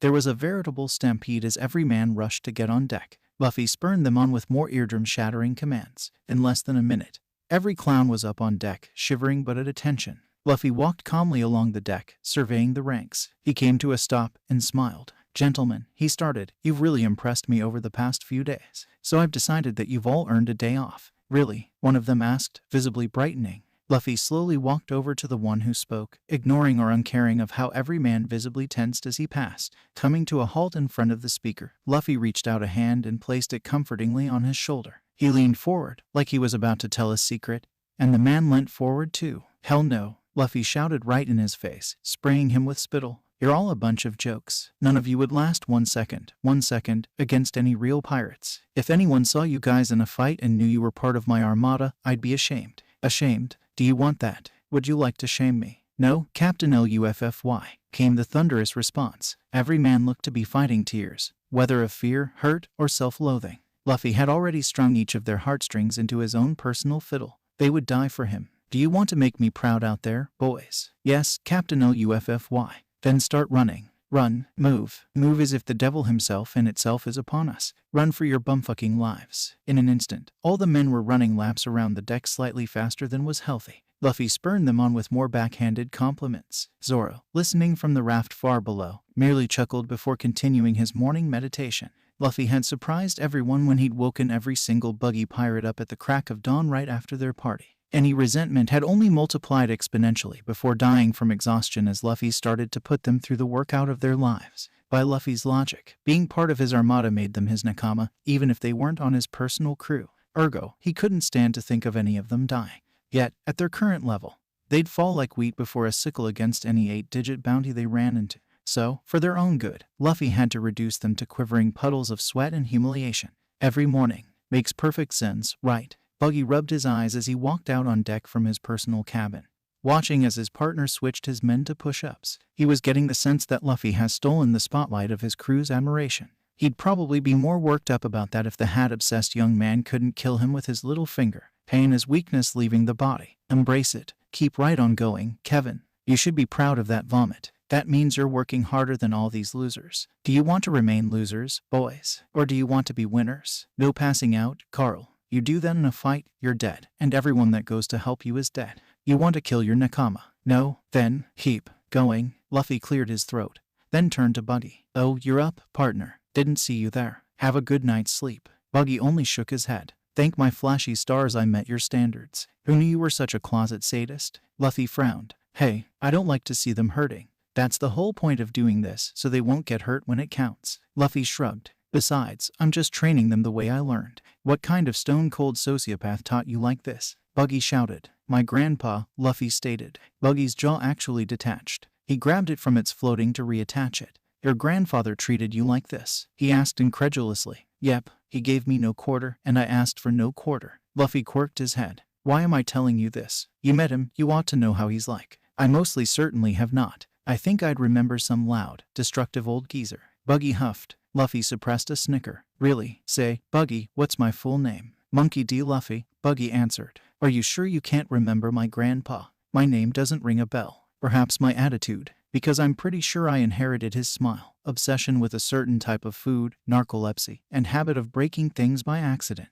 Though, unlike me, he doesn't mind getting called a hero. Buggy put a hand to his chin, visibly pondering. Luffy was pretty sure he'd already broken a rib keeping in his laughter. Damn, Buggy could be as slow as him sometimes. Finally, it clicked. That Garp bastard is your grandpa. Shishishishi. Took you long enough. All the men stopped their workout to gape at Luffy. A galaxy's worth of stars glowed in their eyes. Captain Luffy, you're the grandson of Garp the hero? Larry asked. The Stooges had gotten a major reputation raise when it came out they'd been the first to get to know Luffy. Luffy raised a brow. Did I say you could stop? While they all had heart attacks, Luffy grinned. It's okay. It's time for sparring anyway. But yeah, that's Gramps. Luffy shrugged, hiding a grin. This was surprisingly fun. He could see how this went to that bastard son's head. I don't get the big deal, cause to me he was always just Gramps. Then again, maybe it's because everyone in my family's famous. Kabeji gulped. Ah, really? Who else is in your family? He asked. Luffy started counting on his fingers. Well, my dad is Dragon, though I never actually met him.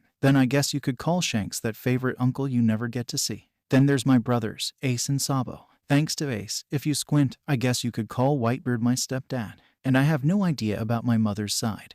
But there's probably something over there. Buggy literally popped out his eyes, polished them, and then put them back in. Are you saying you have ties to the hero, the revolutionary, his chief of staff, that blasted red hair, and Fire Fist? Luffy grinned. Yep, so it'd be pretty embarrassing if I don't wind up the Pirate King, wouldn't it? Shishishishi. As one, Buggy's crew fell to their knees and began prostrating. We are not worthy. We are not worthy. Luffy blushed. Guys, you're embarrassing me. Now cut that out and get into your groups. Remember, this is practice for the grand line. So don't pull punches, but don't send anyone to Kadu either. HAI-LUFFY Sama. They all shouted before breaking up to start sparring. Is all the racket really necessary? Came a yawning voice from knee level. Luffy and Buggy looked down to see Gaiman, rubbing the sleep from his eyes. Morning, Guy-sensei, both of them said. The boxman shivered. Why is it that every time you say that, I get the urge to style my eyebrow and start shouting about youth? Why do you even call me that? Guy is shorter than Gaiman, so it's easier to say. And you're supposed to flashily respect your elders, so we call you sensei.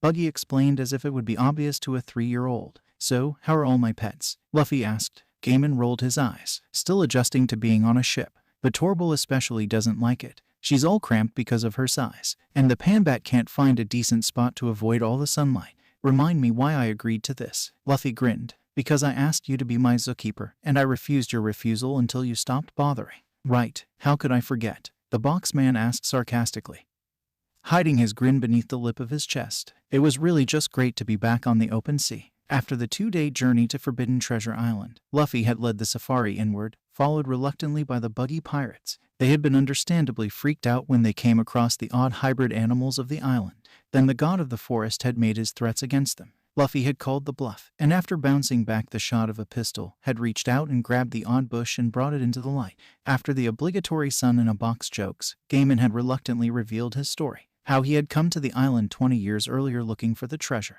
Just as his crew had been leaving, he'd had the idea to check the top of a nearby hill. After catching a tantalizing glimpse of 5 treasure chests, he'd slipped and fallen right into an empty chest and gotten stuck, abandoned by his crew and unable to climb the hill again.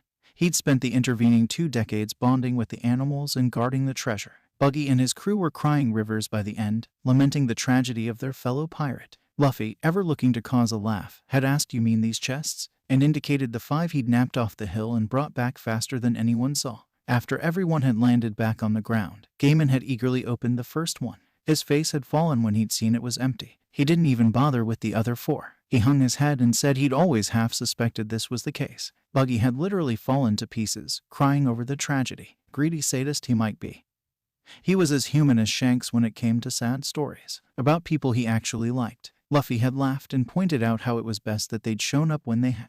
Gaiman could have easily spent the next 30 years waiting and died without getting closure. There'd been a mixture of laughter and tears at that. Then Luffy had announced that he thought the animals really cool, proclaimed them his pets, and declared Gaiman his official zookeeper to help take care of them while they traveled the Grand Line. Luckily Buggy, being as flashy as he was, had decided on a ship that was slightly too big for the actual size of his crew. All the free space was designated to the unique animals. Before Gaiman could even say yes, they were already throwing a party to celebrate. After draining all of Gaiman's home-brewed stores and laughing at the drunk antics of the animals around the bonfire, Nami had declared Syrup Village and the Gecko Islands their next destination. By her estimate, they should make landfall before lunch that day. Luffy cleared his throat. "So, are the other animals cool with Richie?" "Oh, sure. They love making friends." "And are you practicing with your pistols?" "You need to be able to protect my pets when we're fighting off a Buster Call or a Sea King nest or whatever else might happen to us." Gaiman's sweat dropped. "I sincerely hope it never comes to that, but yes, I'm getting much better at my aim. And I should be able to sneak up on people since anyone that sees me will think I'm a potted plant. Plus, I think Richie is teaching some of his tricks to the animals, so they shouldn't be helpless." Luffy frowned. "Sometimes I get the feeling that Richie is smarter than Moji. Is that just me?" Buggy patted him on the shoulder. "You aren't alone, my flashy companion. But none of us mention it, since it would just hurt his feelings. In any case, he's handy to have at parties. He attracts all the weirdos and leaves the pretty ones for the rest of us." They were broken by the sound of a rock slide. Everyone turned to see a far-off atoll crumbling to very geometric pieces. Seconds later, the sound of a fist hitting an ironclad skull filled the air. "Damn it, Zoro. No destroying random islands," Nami shouted. "It was a fucking outcropping, and how else am I going to maintain my edge?" The swordsman's answer was another punch. "Does she even realize that her punches are filled with armament?" Buggy asked Luffy in a whisper, as if afraid Nami would hear him from 50 meters and 3 stories away. "I don't think so, but it doesn't matter. She's too much of a scaredy cat to use it in a fight. She sticks to her staff and other tricks," Luffy answered, just as quietly. After another hour of well-intentioned torture, Luffy declared the buggy pirates done for the day. The skeleton crew elected to keep the ship running in the right direction didn't know whether to be glad or disappointed they'd gotten a bye today. That was how deeply Luffy had inspired them all. Heck, he called them all by name. Not even Captain Buggy did that. Luffy hopped down to the raft that was leading the big top. Zoro and Nami had declared a temporary truce. Keeping his voice low, Luffy said, "So am I the only one scared out of my appetite about docking?" Nami raised a brow. "What are you talking about?" Zoro shook his head. "Nope, I'm not sure we'll even make it all the way to the coast." I ask again, "What are you talking about?" Nami didn't like being ignored. Luffy gave her a look. "Nami, it's Usopp. Our Usopp. Our paranoid, devious, genius, overreacting Usopp, who's going to see Buggy's ship coming from miles and hours away. Imagine the greeting that's waiting for us on that beach." Nami did, and started shivering like Brook had slashed her. "God help us all." Luffy gave her a comforting pat on the shoulder. "I'm hoping he'll see us and realize everything's fine. But he's going to be confused about Buggy. He might think we're hostages, or maybe he'll really freak out and think we're bad guys now. I'm just really hoping he'll give us a chance to talk before he starts sniping us." "Wheel, you're okay since you're bulletproof, but I don't think I can slice all his shots if I have to protect our partners too." Zoro sighed. "I don't suppose you can just knock him out and we'll talk to him when he wakes up." Luffy shook his head. "Usopp's as crazy as the rest of us, deep down. You saw him during our duel over Mary. I'm not sure I could beat him in a battle of wills, and keep in mind that he'll probably have those little kids with him. If I push hard enough to overcome him, I won't be able to confine it to just him. I'd break their minds like glass, so that option's out." "Couldn't we just use the other beach?" Nami asked hopefully. "You think he'd make that mistake again?" She hung her head. "No, God, I don't know what's worse, the ambush we're probably walking into or the fact you saw it coming before I did." Luffy huffed. "Yes, I'm not clueless and slow as a snail anymore. I realize it's a shift, but you've got to get over it. If it's any consolation, I'm going to probably get bored out of my mind until at least Skype and do something stupid for the hell of it." "It's not. The exact opposite, in fact," Nami muttered. "Land ho!" came the shout from Buggy's lookout. They looked up to see their marksman's homeland in the distance. "Well, let's hope we all live long enough to have a reunion." in the best time possible considering they had a headwind and the big top was a big lumbering hulk. The Straw Hat Armada made landfall on the shore of Gecko Island. It bore mentioning that if you were positioned at just the right spot on the cliff looking down, then you couldn't see the raft. The anchor was tossed, but no other movement happened. Luffy and his crew didn't even step off. The two ships just sat there, doing nothing. A breeze whistled past. "It's quiet," Buggy finally said. "Too quiet. I'm getting an odd feeling," Moji thought aloud. "It's as if a wild tiger just rode a hurricane over my grave. It's quite strange. Every facet of this scene is peaceful. The sand, the trees, the cliffs, and yet I find myself profoundly terrified," said Kabaji. Damn, he outdid himself. You couldn't miss the grudging respect in Zoro's tone. Unaware of the danger, and fed up with just staying still, the three stooges hopped over the railing. "What are you all waiting for? Let's get moving," Larry shouted. Into the Valley of Death rode the 600, Luffy muttered. And yes, poetry was part of his training. "Don't ask why, you're not ready." Mo, Larry, and Shemp each made one step from where they'd landed. Just one step. Larry leapt 10 feet in the air, howling in pain and clutching his foot. His cries only got louder when he fell and seemed to have some kind of seizure. The watching crew flinched as his flailing revealed the countless Makabishi hidden under the sand under him. Mo gave a very girlish shriek as the ground gave out beneath him. There was a distinct whistling of falling a great distance, before a muffled thump marked he'd finally reached the bottom of the trap hole. "Really quite filthy down here," came his echoing voice a couple seconds later. Shemp was encompassed in a green cloud as the mine he stepped on went off. He was hidden from view for a second before he fell out, stiff as a board, to land face first in the sand. Those downwind of a sudden breeze gagged as the single most repulsive smell they'd ever experienced attacked their nostrils. "What the hell?" Buggy cried. Luffy gave a nervous chuckle. "Confession time. One of my nakama is here. He knew we were coming, but he didn't know we'd be bringing you, and he's a bit paranoid so he probably, booby-trapped every inch of this beach." Buggy tugged at his tassels. "You are the single most infuriating person I've ever met. Everyone and everything you touch seems designed to drive me insane. Who the heck kind of person would do this over unexpected guests? Why the hell did I even agree to this? Because I offered a bag of carrots and showed you how big my stick is. And if you'd quiet down, I believe we're about to be treated to an introduction." As if on cue, a smoke bomb went off at the top of the cliff. There was a sudden clatter of firecrackers and what sounded like 3 young boys playing a variety of brass instruments. Then, with a burst of flame, a glowing head appeared amidst of the smoke. A ghost," screamed the Buggy pirates. The head, which was a bit blurry but seemed to have a remarkably long nose, opened its mouth and out came a voice like metal getting torn apart. "Behold, I am USOPP, the great and powerful. The very heavens creak beneath the weight of my might, for I am the god of all pirates." "Sweet escrow, he's gotten even worse," Nami hissed. "Let him have his fun," Zoro bit back. "I have bestowed my grace upon this island. Set even 1 foot upon it, and you shall face a hell of my own devising. Begone from here, or I shall curse thy Jolly Roger so that you shall forever be hounded by marines and bereft of treasure. Leave now before my patience reaches its end. Hi, Usopp-sama, Captain Buggy, let's get out of here." Moji begged of his captain in tears, alongside half the crew. The other half were either performing a medley of rituals to ward off bad luck or cowering in the corner. Buggy rolled his eyes. "Oi, I've been told about you. I know this is all an act, though I don't know how you're doing the head, so why don't you just come out?"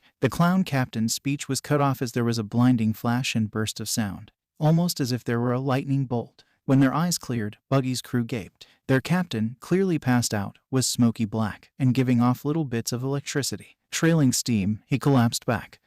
Captain Buggy, witness the fate of those that defy my divine will. This is your final warning. Cast off and be away lest I bring down my wrath upon you all, such as within my power, for I am the god USOPP. Wah, let's get out of here," Moji yelled. Luffy grinned. Well, that was long enough. Time to stop humoring his nakama. And he knew just how to alleviate the tension in his second crew. "Wow," Luffy shouted in an overdone childish voice. "That was even cooler than Frankie's beam." "Blasphemy. There is nothing cooler than the beam," shouted the floating head. Then it blinked. "Wait, what?" Luffy hopped forward to land on the beach, so he wasn't in the shadow of the big top anymore. By some miracle, he didn't seem to set off any traps. "Nice job, Usopp. Glad to see you haven't lost your touch. Guess an extra 3 years of practice got you even better at lying." Luffy, God asked, suddenly very quiet. Zoro smirked and strode forward, also avoiding any danger areas. "Not bad, Sojking. You might have to recreate this course when we get the sunny again. I could use some good positioning and dodging training.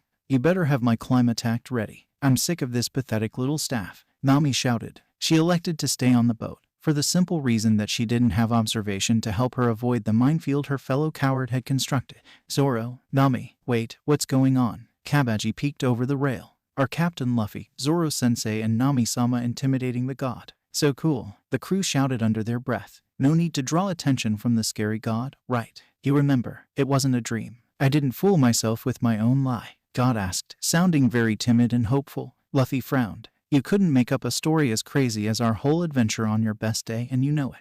Yes, we remember too. Now get out here so we can hug and play tag with Zoro like old times. There was a rustling in the bushes at the cliff edge and the floating head jiggled then vanished. Then out popped a young man holding a bullhorn. For a brief second, the buggy pirates had the chance to look at him. He wore overalls with boots over an impressive if streamlined body, like a serious runner that did a little lifting. He had a hat plopped over a mess of black curls that was almost an afro and a green slingshot hanging from a belt. His face was unremarkable except for oversized lips and a nose that would have looked like a prop if it wasn't the exact same shade as his skin. Then he vanished in a blur that moved down the cliff and over the sand towards Luffy. In its wake, snares pulled up, steel traps shut, a log swung on a rope to impact the cliff, spiked pits open, and a few more explosions, both incendiary and olfactory, went off. None of them impeded the blur. It wasn't observation. Usopp was just that freaking fast. The buggy crew blinked, only to turn their heads to see the god jumping and laughing with their other captain like a little kid. They then started poking Zoro over and over, insisting he play tag. When the stoic greenhead refused to budge, God snatched his swords and ran away. With a roar, Zoro raced after, Luffy hot on his heels, laughing up a storm. They all avoided the numerous hidden surprises as if they were as threatening as bubbles or flower petals.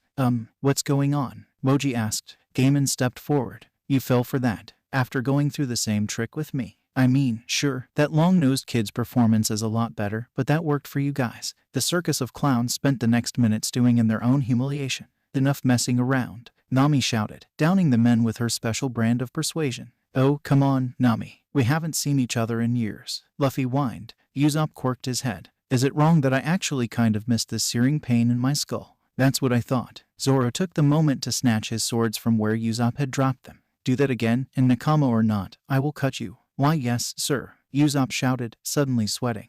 Don't know what came over me. Calming down, Usopp turned to Luffy, keeping half an eye on the big top. So, care to explain why you showed up with the buggy pirates in tow? Shishishishi. I decided we'd be the Straw Hat Armada this time around. Buggies are Nakama now. Hey, what? Didn't he try to execute you at Logtown? Usopp asked accusingly. Didn't Frankie's guys beat you to a pulp? Luffy fired back. Usopp faltered. Well, yeah, but I forgave him for that. And the money went to building Sunny anyway. Luffy nodded. See, enemies don't have to stay enemies. Sometimes they can become Nakama. And I figure that the more Nakama we have this time, the less likely we'll go through something like that thing that landed us here. Because we won't even get that far. We'll get wasted by Sengoku himself if they start thinking you're the next Whitebeard. But you're going to do it anyway, so I'm just going to focus on sucking as much gold from our new subordinates as possible to build a secret hideaway when I escape. Nami's tone was only half joking. Old man Whitebeard doesn't have all the admirals after him every day. And you know why? Because he's crazy strong and all of his Nakama are too. So they don't bother and keep waiting for him to slip. It'll be the same for us. Sure, it'll take a while to get Buggy and all the other guys who join up to our level.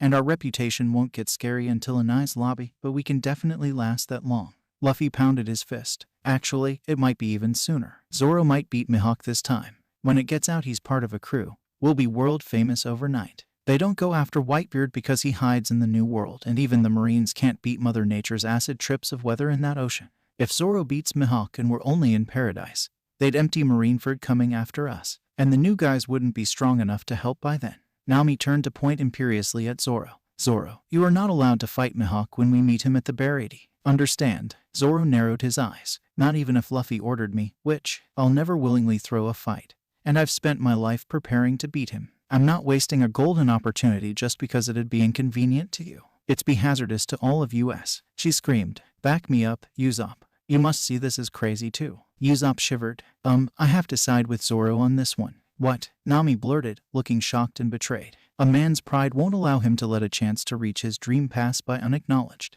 That duel has been ordained by heaven itself, and this time Zoro isn't going to get toyed with. He's going to show Mihawk his strength, and it'll be a glorious fight to the death. And I'm 49.3% sure that he'll win if he's as strong as he was at Dressrosa. Zoro quirked his brow. Not even a coin toss. Thanks for the vote of confidence, Usopp. And for the record, I'm even better this time around. I could cut steel by the time I was 17. Nami looked like she was trying to pull out her hair. Even Usopp. Is idiocy a defining characteristic of the Y chromosome? I dunno, ask Chopper when we meet him, Luffy said. Now, let's introduce Usopp to the clowns. So saying, Luffy grabbed his sniper and stretched over to the big top. Kabaji cleared his throat as his captain landed in front of him arm in arm with the god that had been threatening them a few minutes ago. What's going on, Captain Luffy? Luffy laughed. Sorry about all that. I just wanted to let Usopp have his fun. He protects his hometown from other pirates, and he didn't know you guys are with me. He's my sniper. That makes him your nakama too. That makes sense, I guess. Congratulations on such a flashy performance, Buggy's first mate said. Well, then, let me be the first to say hello, said Gaiman, offering a hand. Usopp jumped and hid behind Luffy. What's that? Is it a sun in a box? A few snickers sounded from Buggy's crew while the box man shouted, oh come on. That joke got old so long ago. Luffy chuckled. Usopp, this is Gaiman. You know, from that mystery island on the way here. Well, it had a lot of interesting animals on it, so I made them my pets and brought Gaiman along to help take care of them. Oh, well then, nice to meet you too. Moji contemplated the war zone that was the beach. So, you set up all those traps yourself? Dude, that's impressive. Usopp blushed and rubbed his nose. Well, I can't claim all the credit. I had some help from some friends of mine. He trailed off as he turned his head to look at the cliff. Luffy, are they still there? Nope. Luffy popped the P with his lips. Oh well, they're probably only running through town shouting I've been captured by pirates. Isn't that a bad thing? One of Buggy's crew asked. That's the other thing. Usopp here is a compulsive liar. He goes through the town every day shouting pirates are coming in order to shake things up. Thing is, he's been on lots of crazy adventures with us, so sometimes it's hard to tell which of his stories aren't true, Luffy explained. He didn't mention how some of the blatant lies Usopp told magically turned out to be real, like the giant goldfish at Little Garden. Luffy secretly suspected Usopp just might be the god he claimed and pretended to be pathetic as part of a test. Luffy might have been abused into being smart, but nothing would ever cure his gullibility. Usopp laughed. Well, I'm pretty convincing. If we're all nakama now, maybe we can make it a game for parties. I tell a tale, people guess if it's real or fake. And if they guess wrong they have to drink. Usopp-sama, asked Thomas, Aka ship extra number 3. If you're not a god, how'd you smite Captain Buggy? He poked his still steaming captain with a toe. Usopp's sweat dropped. That was my Kaminari Boshi. I found a material that holds a charge, filled it up with a generator I threw together, and coated it in an insulator that breaks under pressure. Truth be told, today was a field test. Looks like I might have overdone it, though I figured the infamous Buggy the Clown would be able to handle a few volts. The crew gulped. This guy might not be as physically intimidating as Zoro or Nami, but he was clearly powerful enough to be part of Luffy's core crew. A mad scientist that made his own bullets and managed to hit a man from cover on a windy day with just a slingshot was pretty intimidating. So, anyway, we're going to go into town to have lunch and catch up. Do you guys have a big tent? Kabaji's sweat dropped at the seeming non sequitur. Yes. We use it for when it rains whenever we set up base. Great. So here's my plan. You guys pretend to be a traveling circus and set up in town. Just act like it's a party and you should be entertaining enough. Plus Gaiman could set up a petting zoo for all our pets. As long as no one sees Buggy or you guys say something stupid, we get to remain inconspicuous and make money. Right away, Captain Luffy, the crew shouted. As Luffy and Usopp hopped off the ship, the sniper turned to look at him. That was a pretty smart idea. Are you sure you're Luffy? The captain sighed. Geez, I'm going to get this from everyone, aren't I? Help me revive the Stooges and I'll tell you on the way. After you hear from Zoro and Nami, we need to talk about something important. After Usopp apologized to Mo, Larry, and Shemp and they brushed it off as their own impatience, the Straw Hat crew made their way to Syrup Village. By the time they reached the town's only restaurant, the sniper had been filled in on his Nakama's revised pre-crew life. They cut off the future talk when they walked inside, to be met by the veggie trio bugging the owner. Please, you must help. Captain Usopp has been captured. They were shouting, oddly in sync. If Usopp-kun has been captured, how come he's right behind you? The grandfatherly man said over the young boys pleading. The three turned to see their captain safe and sound. Captain Usopp, we thought you'd been captured. They shouted in unison, like, down to the lip movements. It was a bit creepy. Usopp chuckled. Did you three doubt your Captain Usopp? I wasn't captured by pirates. I'm parleying with them. We're going to iron out the details over lunch. Just go home and have lunch and don't worry about that ship. Wow, Captain Usopp is so awesome. Okay, goodbye. Nami watched them as they left. Were they always that synchronized? Usopp shrugged. I don't know what happened. I think I made an offhand comment about how speaking in unison is cool, and ever since they've been side characters in a horror story. I guess it served as a lesson on how much change a little thing can do. That's why, other than running for training instead of fun, I've tried to stick as close to the original as possible. I'm glad to hear you say that, Luffy said after telling a passing waitress to empty the meat locker. Usopp, I've got a plan, and I want you to listen all the way through before you say no. If you still disagree after hearing everything, I won't do it. Promise. Okay, Usopp answered, looking confused. If you didn't want to change anything, I take it you haven't murdered the bastard butler in his sleep. I can't say I wasn't tempted, but no. Why? Luffy took a breath. I want to make the Black Cat crew part of the Armada. You promised. Luffy cut off Usopp as he opened his mouth. Looking almost as mad as when he'd been told they were getting a new ship, the sniper slowly closed his mouth.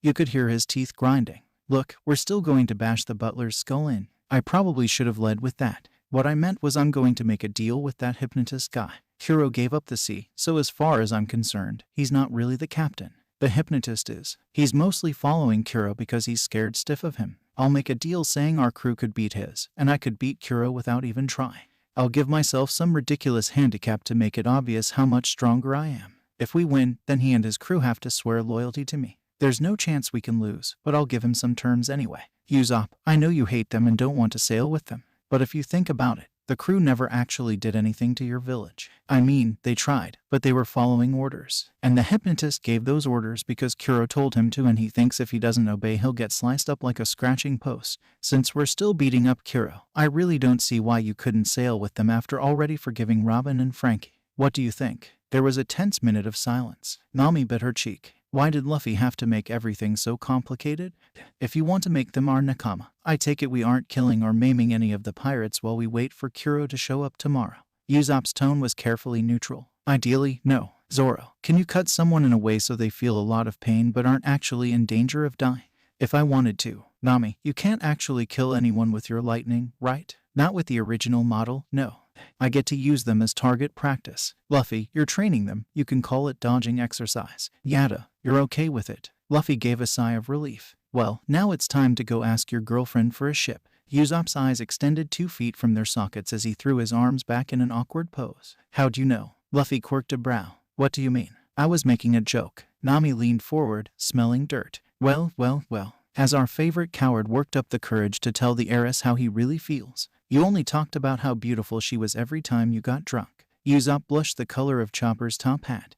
Maybe. Zoro raised a brow. You tapped that. Nami narrowed her eyes. I thought you didn't care about any of that perverted stuff. That's what you keep saying to Sanji anyway. I don't. Women are a distraction. But it's part of the bro code to ask. Wow, I didn't know you could go that color, Luffy noted. Nami turned to see Usopp so red he was approaching maroon. Oh my god, did you? She asked. Usopp seemed to try to swallow his lips, but then the words burst out. Yes, okay, I got to be her friend before her parents died, and we got really close. Then the day of the funeral I went to visit her, and she was crying so I hugged her and she said she felt so alone and I said I'd be there for her and I loved her and she said it back and she started kissing me.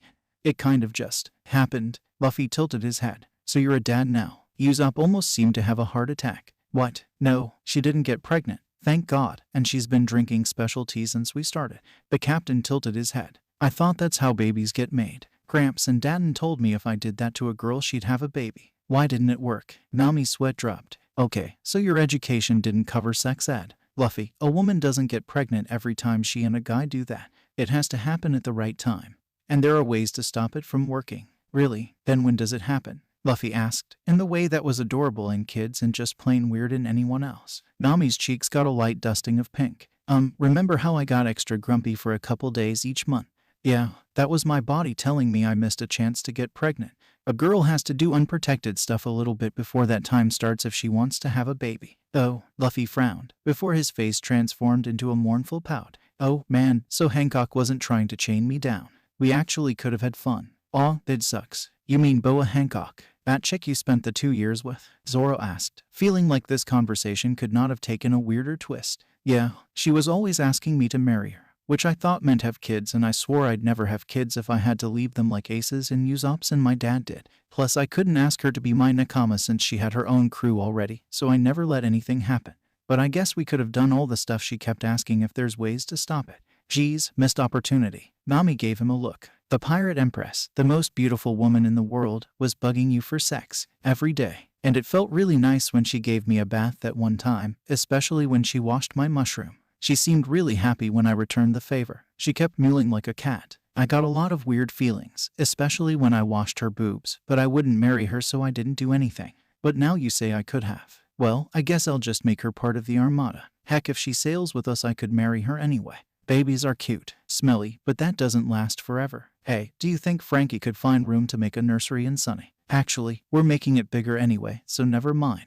You've created a monster, Usopp accused Nami, his eye twitching like a Tourette sufferer. Sidebar. Do you think Chopper has a medicine to make you forget traumatic memories? God, I hope so, she moaned, each word punctuated by a knock of her head against the table. Zoro made a sound. So he's not asexual, just has strong morals. The cook owes me money. You mean he owes me money? Your debt's astronomical by now. I could sell you and you'd still owe me, Nami corrected. Zoro's brow twitched as one of his secret fears was realized. You're charging me for a loan you technically haven't even given yet. Technically, tough. Usopp cleared his throat as he stood up. Right. How about we go ask Kaya for Mary before Zoro commits Nakamicide or Luffy mentally scars us again, leaving behind the mound of dishes that had been demolished between sentences. The Straw Hat crew left the restaurant and made their way towards the mansion on the hill. As opposed to Luffy's rather rude entrance the first time, Usopp showed them the secret hole in the hedge. Usopp climbed the tree while the others waited patiently at the base. He knocked on the window, which was flung open in seconds. Usopp-kun. Nami was surprised. The last time she'd seen Kaya, the heiress had been a sickly pale, with a sort of frailty to her that had only slightly vanished by the time she'd seen them off. The girl she saw had skin of honey and seemed to glow from within. Hi, Kaya-chan, Usopp answered, an involuntary smile lighting up his face. His whole posture changed, losing the constant weight of fear, his face clearing of the lines caused by his never-ending stream of thoughts. Just hearing and seeing her seemed to make him feel at peace. Damn, they've got it bad, she thought. So, are you going to tell me some more stories today? Or do you want to make some of our own? She asked coyly, reaching out a hand to stroke Usopp's pecs. Usopp blushed and coughed. Actually, Kaya-chan, I came to introduce you to my crew. Kaya frowned. Usopp-kun, I've already met Carrot, Pepper, and Onion. Not them, Kaya-chan. My real crew. Usopp moved aside and pointed down at the unintended audience. See, that's Luffy and Zoro and Nami. Just like I told you. I said they'd come back for me. Kaya gaped. Wow, they look just like you described. So you really were telling the truth. Usopp frowned. Babe, I lie a lot to a lot of people, but I promised I'd never lie to you, and I meant it. Kaya's face fell. Sorry for doubting you. Do you forgive me, Gatsby? Of course I do. Daisy, Usopp said right away. Looking guilty, he made her feel guilty. Kiss and make up, she asked hopefully. Works for me, he teased, leaning forward to give her a solid peck on the face. It looked like he moved to pull back, but she reached up a hand to hold his head in place. A minute later, she was still going. Her hand was curling into his hair. Nami looked sidelong at her nakama. Luffy, go ahem. Ahem, Luffy did on reflex, like a dog given a command. Kaya pulled back, looking properly abashed. I'm sorry, I'm not, Usopp muttered. His eyes looked a bit crossed. Kaya fiddled with her dress. So, she started. Did you really sail into the Florian Triangle with Usopp-kun where you met a living skeleton that became your musician and got into a fight with an army of zombies led by Gecko Moria? Among other things, Zoro answered. I kicked that weirdo's ass good. Him and that zombie that acted just like me. Luffy gloated. He had this stupid idea that if we all stood on each other's shoulder, we'd get stronger or something, Nami recalled. Robin told me about it later, said it was the most embarrassing thing you guys ever did. Hey, the big emperor would have been awesome. If Robin had just docked on, she'd have seen that. Usopp protested loudly. And that musician was friends with that giant whale at the start of the Grand Line. And in that whale's stomach lived the doctor that looked like a flower. Kaya continued. Yes and yes, Luffy confirmed. And you all almost got killed by a marine ambush in the New World and escaped into Vegapunk's secret lab and got sent back in time by an experiment. Nami's jaw dropped. You told her that. Usopp's sweat dropped. I tell her everything. What's going on here? Came a rude, pretentious voice. Flahador, Kaya exclaimed. Okay, not everything, Usopp added on. The crew turned, and sure enough, Kuro was walking towards them. Thin as a rake, with odd striped shoes and 2 tassels on his black dress coat that looked like piles of poo. His glasses slipped a little and he reached up to adjust them with the bottom of his heel, keeping his fingers far away from his face. Might I ask why you're all trespassing? He asked in the most condescending tone the human throat can produce. Luffy grinned. They needed to have the dawn confrontation to make the plan work, but he'd forever hate himself if he didn't take this opportunity. Well, a black cat crossed our path so we took the long way to avoid it and wound up cutting through the mansion. Right after we had a perfect lunch, too, Nami added, catching on. You can never be too careful with cats. You let them in one day out of pity and 3 years later they're running things. Zoro commented. Funny thing about cats. You let them out of a bag and they scratch everything around them. Even their own kittens, Luffy remarked sagely. Usopp gave a nervous chuckle. Perhaps it's best not to piss them off in the first place, don't you think? Oh, you're just being a pussy, Usopp, Zoro called out. Hiro, who had been twitching like he was having a seizure, turned his attention on Usopp. Usopp, I've heard about you. You're quite famous in the village for being a dirty liar. Oh, come on. You can't resent me for the occasional tall tale. Usopp grimaced. Okay, that one's on me. Looking like he had sniffed on of Big Mam's farts, Kuro said, well, it's no wonder you lie so much. I can only imagine how horrible it must be to be the son of a filthy pirate. Of course you'd try to deny reality when it's been so cruel to you. Klahadore, that's enough, Kaya protested. Unlike before, when it was little better than whining, this was unmistakably a command. For a split second, one could see murderous rage. Then it vanished behind the facade of the perfect servant. My apologies, young heiress, but as your butler, it is my job to protect you from unsavory characters like these people. Hey, Kaya's not some porcelain doll. She can do whatever she wants with whoever she wants. Usopp protested, getting some sparkly eyes from Kaya. Besides, I'm proud to be the son of Yasopp. How many people can say they have an officer of a Yonko for a parent? Hiro's eyes widened for a second before returning to normal contemptuous narrowing. I see. If you can't bring yourself to lie about him not being your father, you'll lie and try to make him more impressive. As if someone that powerful spawned a coward like you. Actually, he's telling the truth. The red hair pirates hid in my hometown when I was a kid. Yasopp was the best sharpshooter in the crew, and he kept talking about the son he'd been forced to leave behind.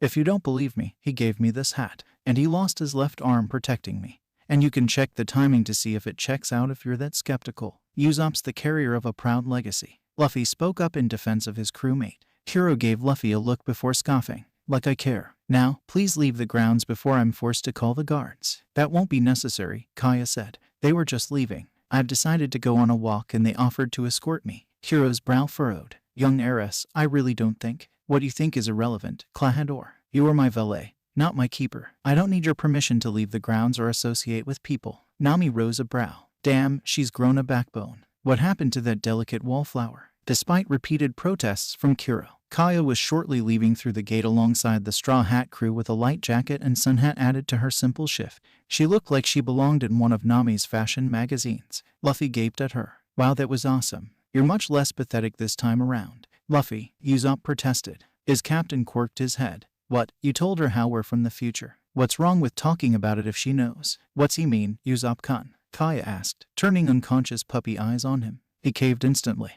We weren't, well, close when your parents died in the other time. You got really depressed and sickly. You couldn't even leave the house. The whole reason we met was because I heard you were down and decided to try and cheer you up with my lies. Oh, that's so sweet, she gushed. But I'm very glad we are close this time. If was sick in bed, you wouldn't be able to join me. Kaya-chan, Usopp protested, turning tomato red. Zoro raised a brow. Aren't you supposed to be all prim, conservative, and proper? You are an heiress of a big estate. The fact that I have servants, a mansion, and took cotillion lessons has nothing to do with my sexuality. I have a boyfriend whom I love. We express that love physically, and while I'm not going to brag about his size and stamina to random passerby, I'm not going to pretend we don't make the beast because it might make some close-minded eavesdroppers uncomfortable. Nami whistled. Damn, you have more balls than Usopp. Nami, Usopp whined. Luffy grinned. Shishishishi, I like you, Kaya. Want to be my nakama? What? Luffy, what are you thinking? Usopp protested loudly. I'm thinking she's smart, tough, and if we left her behind you'd be miserable, so she might as well come along. Luffy, think about all the fights we're going to get into. It's way too dangerous for her. Are you suggesting I can't take care of myself? Kaya asked with a beatific smile on her face, unconsciously channeling the best healer of Soul Society. Usopp could have sworn the temperature dropped 10 degrees. Oh, of course not, Kaya-chan. But I've told you all the guys we fought. And if I know Luffy, he's going to try to do things even bigger and crazier this time around. Are you sure you want to go through that instead of staying safe here on the island? Do you honestly think I'd have any peace of mind knowing my Gatsby was in that kind of danger? And do you think you could leave me and what we have behind? She asked challengingly. Usopp gulped. Well, no. I'd be begging Luffy to turn the ship around after a few hours. But it'll be really dangerous. You could die. And I don't think I could survive losing you, Daisy. Kaya grinned and touched his face. I'll be fine. I'll have my brave warrior of the sea to protect me. Usopp leaned into her touch like a puppy dog. Well, there's that. He made a last desperate attempt. But what would you even do? She shrugged. I could dust off my fencing skills. And I've always been interested in medicine. Maybe I could be a nurse to that cute chopper guy you've told me about. So is that a yes? Luffy asked. Kaya grinned. Yes, I'll sail with you. Besides, it's my boat we're sailing on. I've had Mary have her reinforced after Usopp told me about how she died. She might not be exactly as you remember, but maybe that's a good thing. As long as I still have my special seat, I don't care. I'll love her anyway. It's Mary. Nami grinned. Normally, I'd protest against your invite the world along with us new attitude, but she's rich, so I don't care. Kaya raised a brow. Wow, your eyes really do that. Usopp-kun's right, it's creepy. He said what now? Nami questioned, a tick mark on her forehead. Usopp started sweating. Oh, look, a man walking backwards. He pointed, trying to distract them. Luffy looked up, grinning. There he was, the weird hypnotist. He was indeed walking backwards, his hand on his hat. He might have been trying to look cool, but it came off as ridiculous. Then again, he looked ridiculous in the first place, with that weird pointy goatee and the heart-shaped sunglasses. The man stopped in front of them and looked up. Who said I was weird? No one, Kaya said, looking confused. Brash as always. Luffy stepped forward and said, I know who you are. The man frowned. I have no idea what you mean. I'm just Django, the passing hypnotist. No, you're the captain of the Black Cat Pirates after Kuro faked his death because he couldn't handle getting chased by the Marine. He's been hiding out here as the heiress's butler and he summoned you as part of one of his plans. Tomorrow your crew will raid the village while you hypnotize the heiress into writing a will leaving everything to her butler before you kill her. What you don't know is after that, Kuro's going to kill you and the entire crew to protect his secret and finally get what he calls the peaceful life. It was hard to tell who was more shocked by Luffy's speech, Django or Kaya. Usopp cringed. He'd always avoided telling Kaya the truth, knowing it would break her heart. Django gulped. I don't know where you're getting your information, but Captain Kuro would never do that. Really, how many of his own crew has he killed with that Shikushi attack of his? You really think he wouldn't kill you if it was in his best interest? You know him, can you really say it would surprise you? Luffy challenged. Django frowned. Honestly, no it wouldn't. So, what now? You know all about the plan, it seems. And if my eyes don't deceive me, that's the heiress right behind you. You're going to kill me then run so Kuro won't get you. Luffy threw back his head and laughed. And not as usual shishishishi. This was the kind of laughter after a masterful joke that leaves you clutching your side and falling out of your chair. Behind him, Zoro and Nami chuckled too.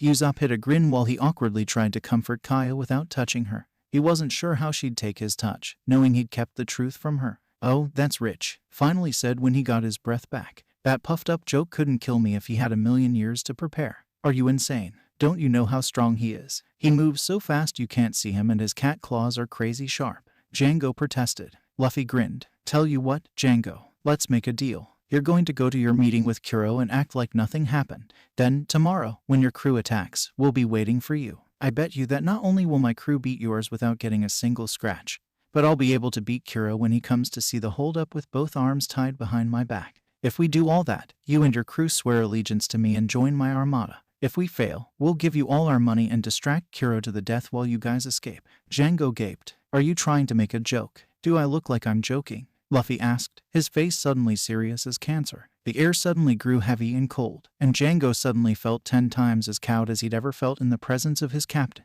It was an effort just to stay conscious beneath the sudden pressure. Do we have an accord, Django of the Black Cat Pirates? Luffy asked, holding out his hand. Django did a quick pro-cons check. If this scary weirdo could walk the talk, then it'd just be switching the overlord he cowered under and wouldn't really change the crew's lifestyle. If he failed, then free money and the chance to escape the wrath of his captain. We do, he said, reaching out to shake the stranger's hand. The second he did, the pressure vanished and the young man started grinning. Great. Well, don't be late to that meeting. See you at daybreak. With that, Luffy started walking away, followed by the others. I should bring you with me when I go shopping. I wouldn't have to bother haggling to get discounts if you can be that scary on command. Luffy frowned. Nami, Conquerors isn't a toy, and I don't want to go shopping with you. It's boring. Was all that true? Kaya asked, sounding faint. Is Klahadore really? Usopp frowned. Yes, Kaya-chan. I'm sorry I didn't tell you. I just didn't want to upset that bastard. How dare he? Don't bother waiting for your duel tomorrow. I'm going to strangle that dirty traitor myself. The whole town seemed to take a step away from Kaya.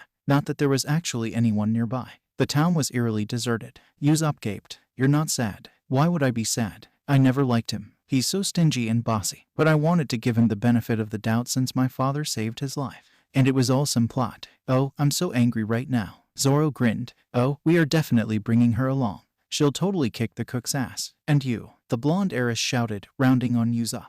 I thought you promised you'd never lie to me. I didn't. Usopp yelled. The subject never came up. I never got the chance. That's lying by omission. Which is still lying. Daisy. Oh, don't you daisy me, Usopp. You're going to have to do some heavy-duty groveling to make me let this one go. Usopp gulped. Then, seeming to reach a decision, he hung his head and asked, what if I let you put on the corset? Apology accepted, Kaya said, her whole mood changing instantly. Now, where is everybody? I don't want to know, Nami stated, looking away from Usopp. Luffy grinned, not really getting the issue. Well, that's because of my other crew. Come on, they're going to be your nakama too. With that, Luffy grabbed Kaya's hand and dragged her over to the edge of town, where a massive striped tent was set up and giving off a cacophony. Usopp looked after them. I know this is terrible to say, but do you think maybe the world have been better off if we died in the new world? Who cares about the world? As long as we're all fighting for our dreams and having fun, does anything else really matter? Zoro asked. Usopp grinned as he saw Kaya look over her shoulder to smile at him. Not really, I guess. The rest of the day was passed with a complimentary showing of the Mugiwara traveling circus, which proved surprisingly entertaining. Gaiman was almost as interesting as his animals, and the buggy pirates found they could coordinate much better after all of Luffy's training. So awesome acrobatics and skits were pretty easy to pull off. Kaya laughed so much that she seemed to forget all about the fact she was marked for death. The boys were as entertained as the rest of the crowd, and Nami was too busy salivating over the profits to notice. Though the fight tomorrow was pretty much a formality, there proved to be a surprising number of little details to hash out. After an ugly argument, Kaya agreed to sleep in her bed at the mansion so that Kuro wouldn't go hunting after her, wondering where she was if she didn't come back. After a goodbye kiss that was anything but chaste, she'd gone her way, leaving Usopp to dazedly endure the teasing of his nakama. Traps weren't necessary for the relative weaklings of the Black Cat crew, so the gang actually decided to get some sleep. But it eluded them as Usopp had raised the idea of changing the buggy pirates' flag to reflect they were in the Armada, which had led to one of the most intense arguments the crew had ever gone through. Buggy, recovered and a bit intimidated by his attacker, nonetheless aggressively refused the idea of altering his beloved insignia. His crew, on the other hand, liked the idea of showing their allegiance to their beloved Captain Luffy, leading to Buggy crying in the corner, which of course had prompted Usopp to cave and try to take back the offer. Nami and Zoro didn't care, and Luffy was torn. He respected the sanctity of the Jolly Roger more than the average romantic pirate, but he wanted his nakama to carry his symbol. Finally, he'd told Usopp to make a sample to see how it worked. A brief 10 minutes later, the buggy pirates were marveling at the sight of their Jolly Roger with a familiar straw hat placed atop its head. Oddly, it seemed to complement the crossed eyes and red nose. Buggy had a serious crisis over seeing his rival's hat on his head, but he finally caved to the begging of his crew. That finally settled, Luffy said that they would do the same for every Jolly Roger that joined the Armada, and quietly told Usopp to alter their own to show that they were the ones in charge. By the time they finally moved the big top so as to not intimidate the Black Cats, the eastern stars were vanishing. So much for getting sleep, Nami grumbled, twirling her climate act. Usopp had made it in advance, wisely decided to forego the party tricks, and he'd handed it to Nami after a brief stop by his cottage. She felt a sense of nostalgia as she familiarized herself with the original, clunky design.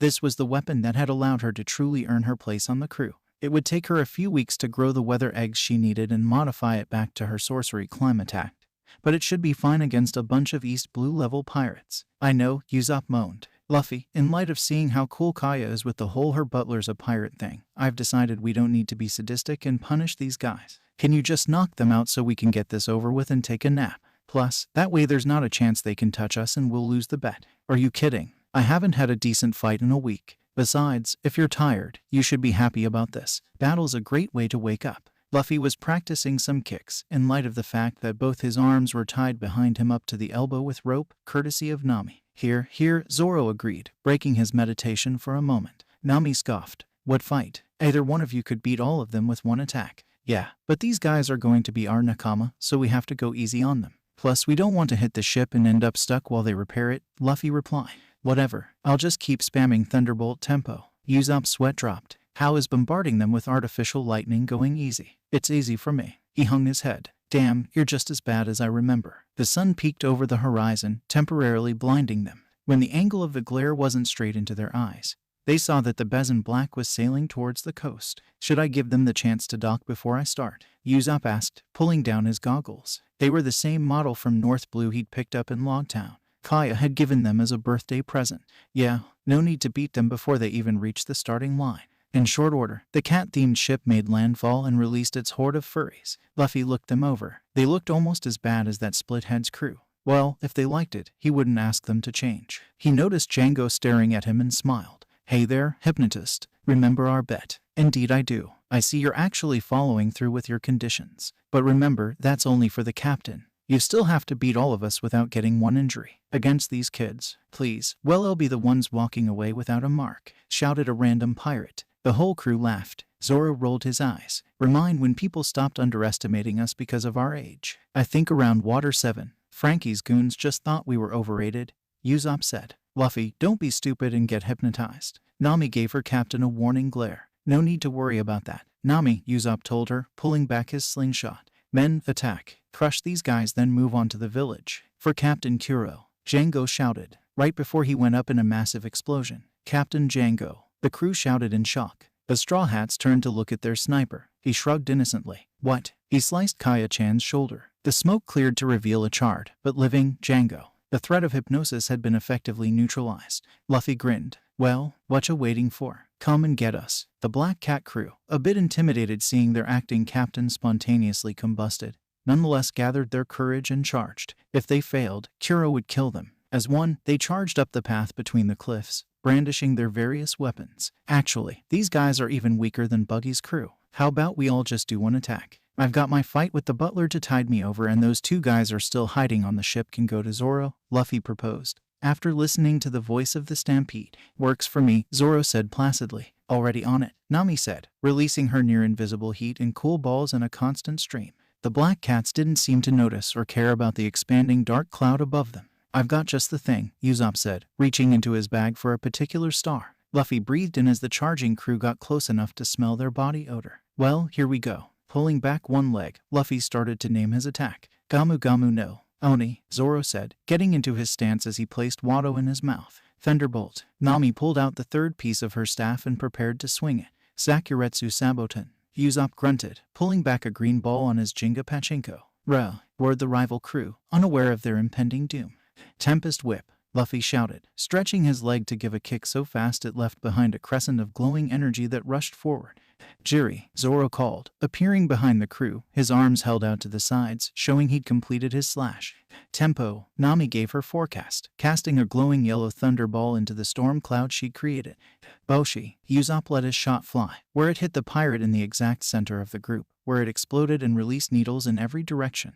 It was overkill, really. The Black Cat pirates were sent flying back to land in defeated heaps by the shore, all of them either stabbed, sliced, or shocked. Usopp blinked. This was one of the most painful, difficult days of my life, and now I almost wish they'd been tougher. Wow, we really leveled up, didn't we? Nami twirled her staff. Damn, even if it was just me, I should have just tracked you down and told you to build this. I could have modified it and taken on Arlong all by myself. Luffy grinned. See, you guys always call yourselves weak. And maybe you are compared to me, Zoro, and Sanji, but that's not really saying much. You guys are monsters too. I'll take that as a compliment, Nami said. Zoro straightened up. Oi, you two on the boat. Come out. I've barely worked up a sweat, and you two are a bit better than these wimps. Sham and Butchai, the brothers as different as yin and yang, hopped out from their hiding on the deck, and promptly fell to their knees and prostrated. We surrender. You win. We'll follow and obey you. Just please don't kill us. Zoro sighed and sheathed his blades. Damn, well, maybe I can spar the crab cook when we get to the restaurant.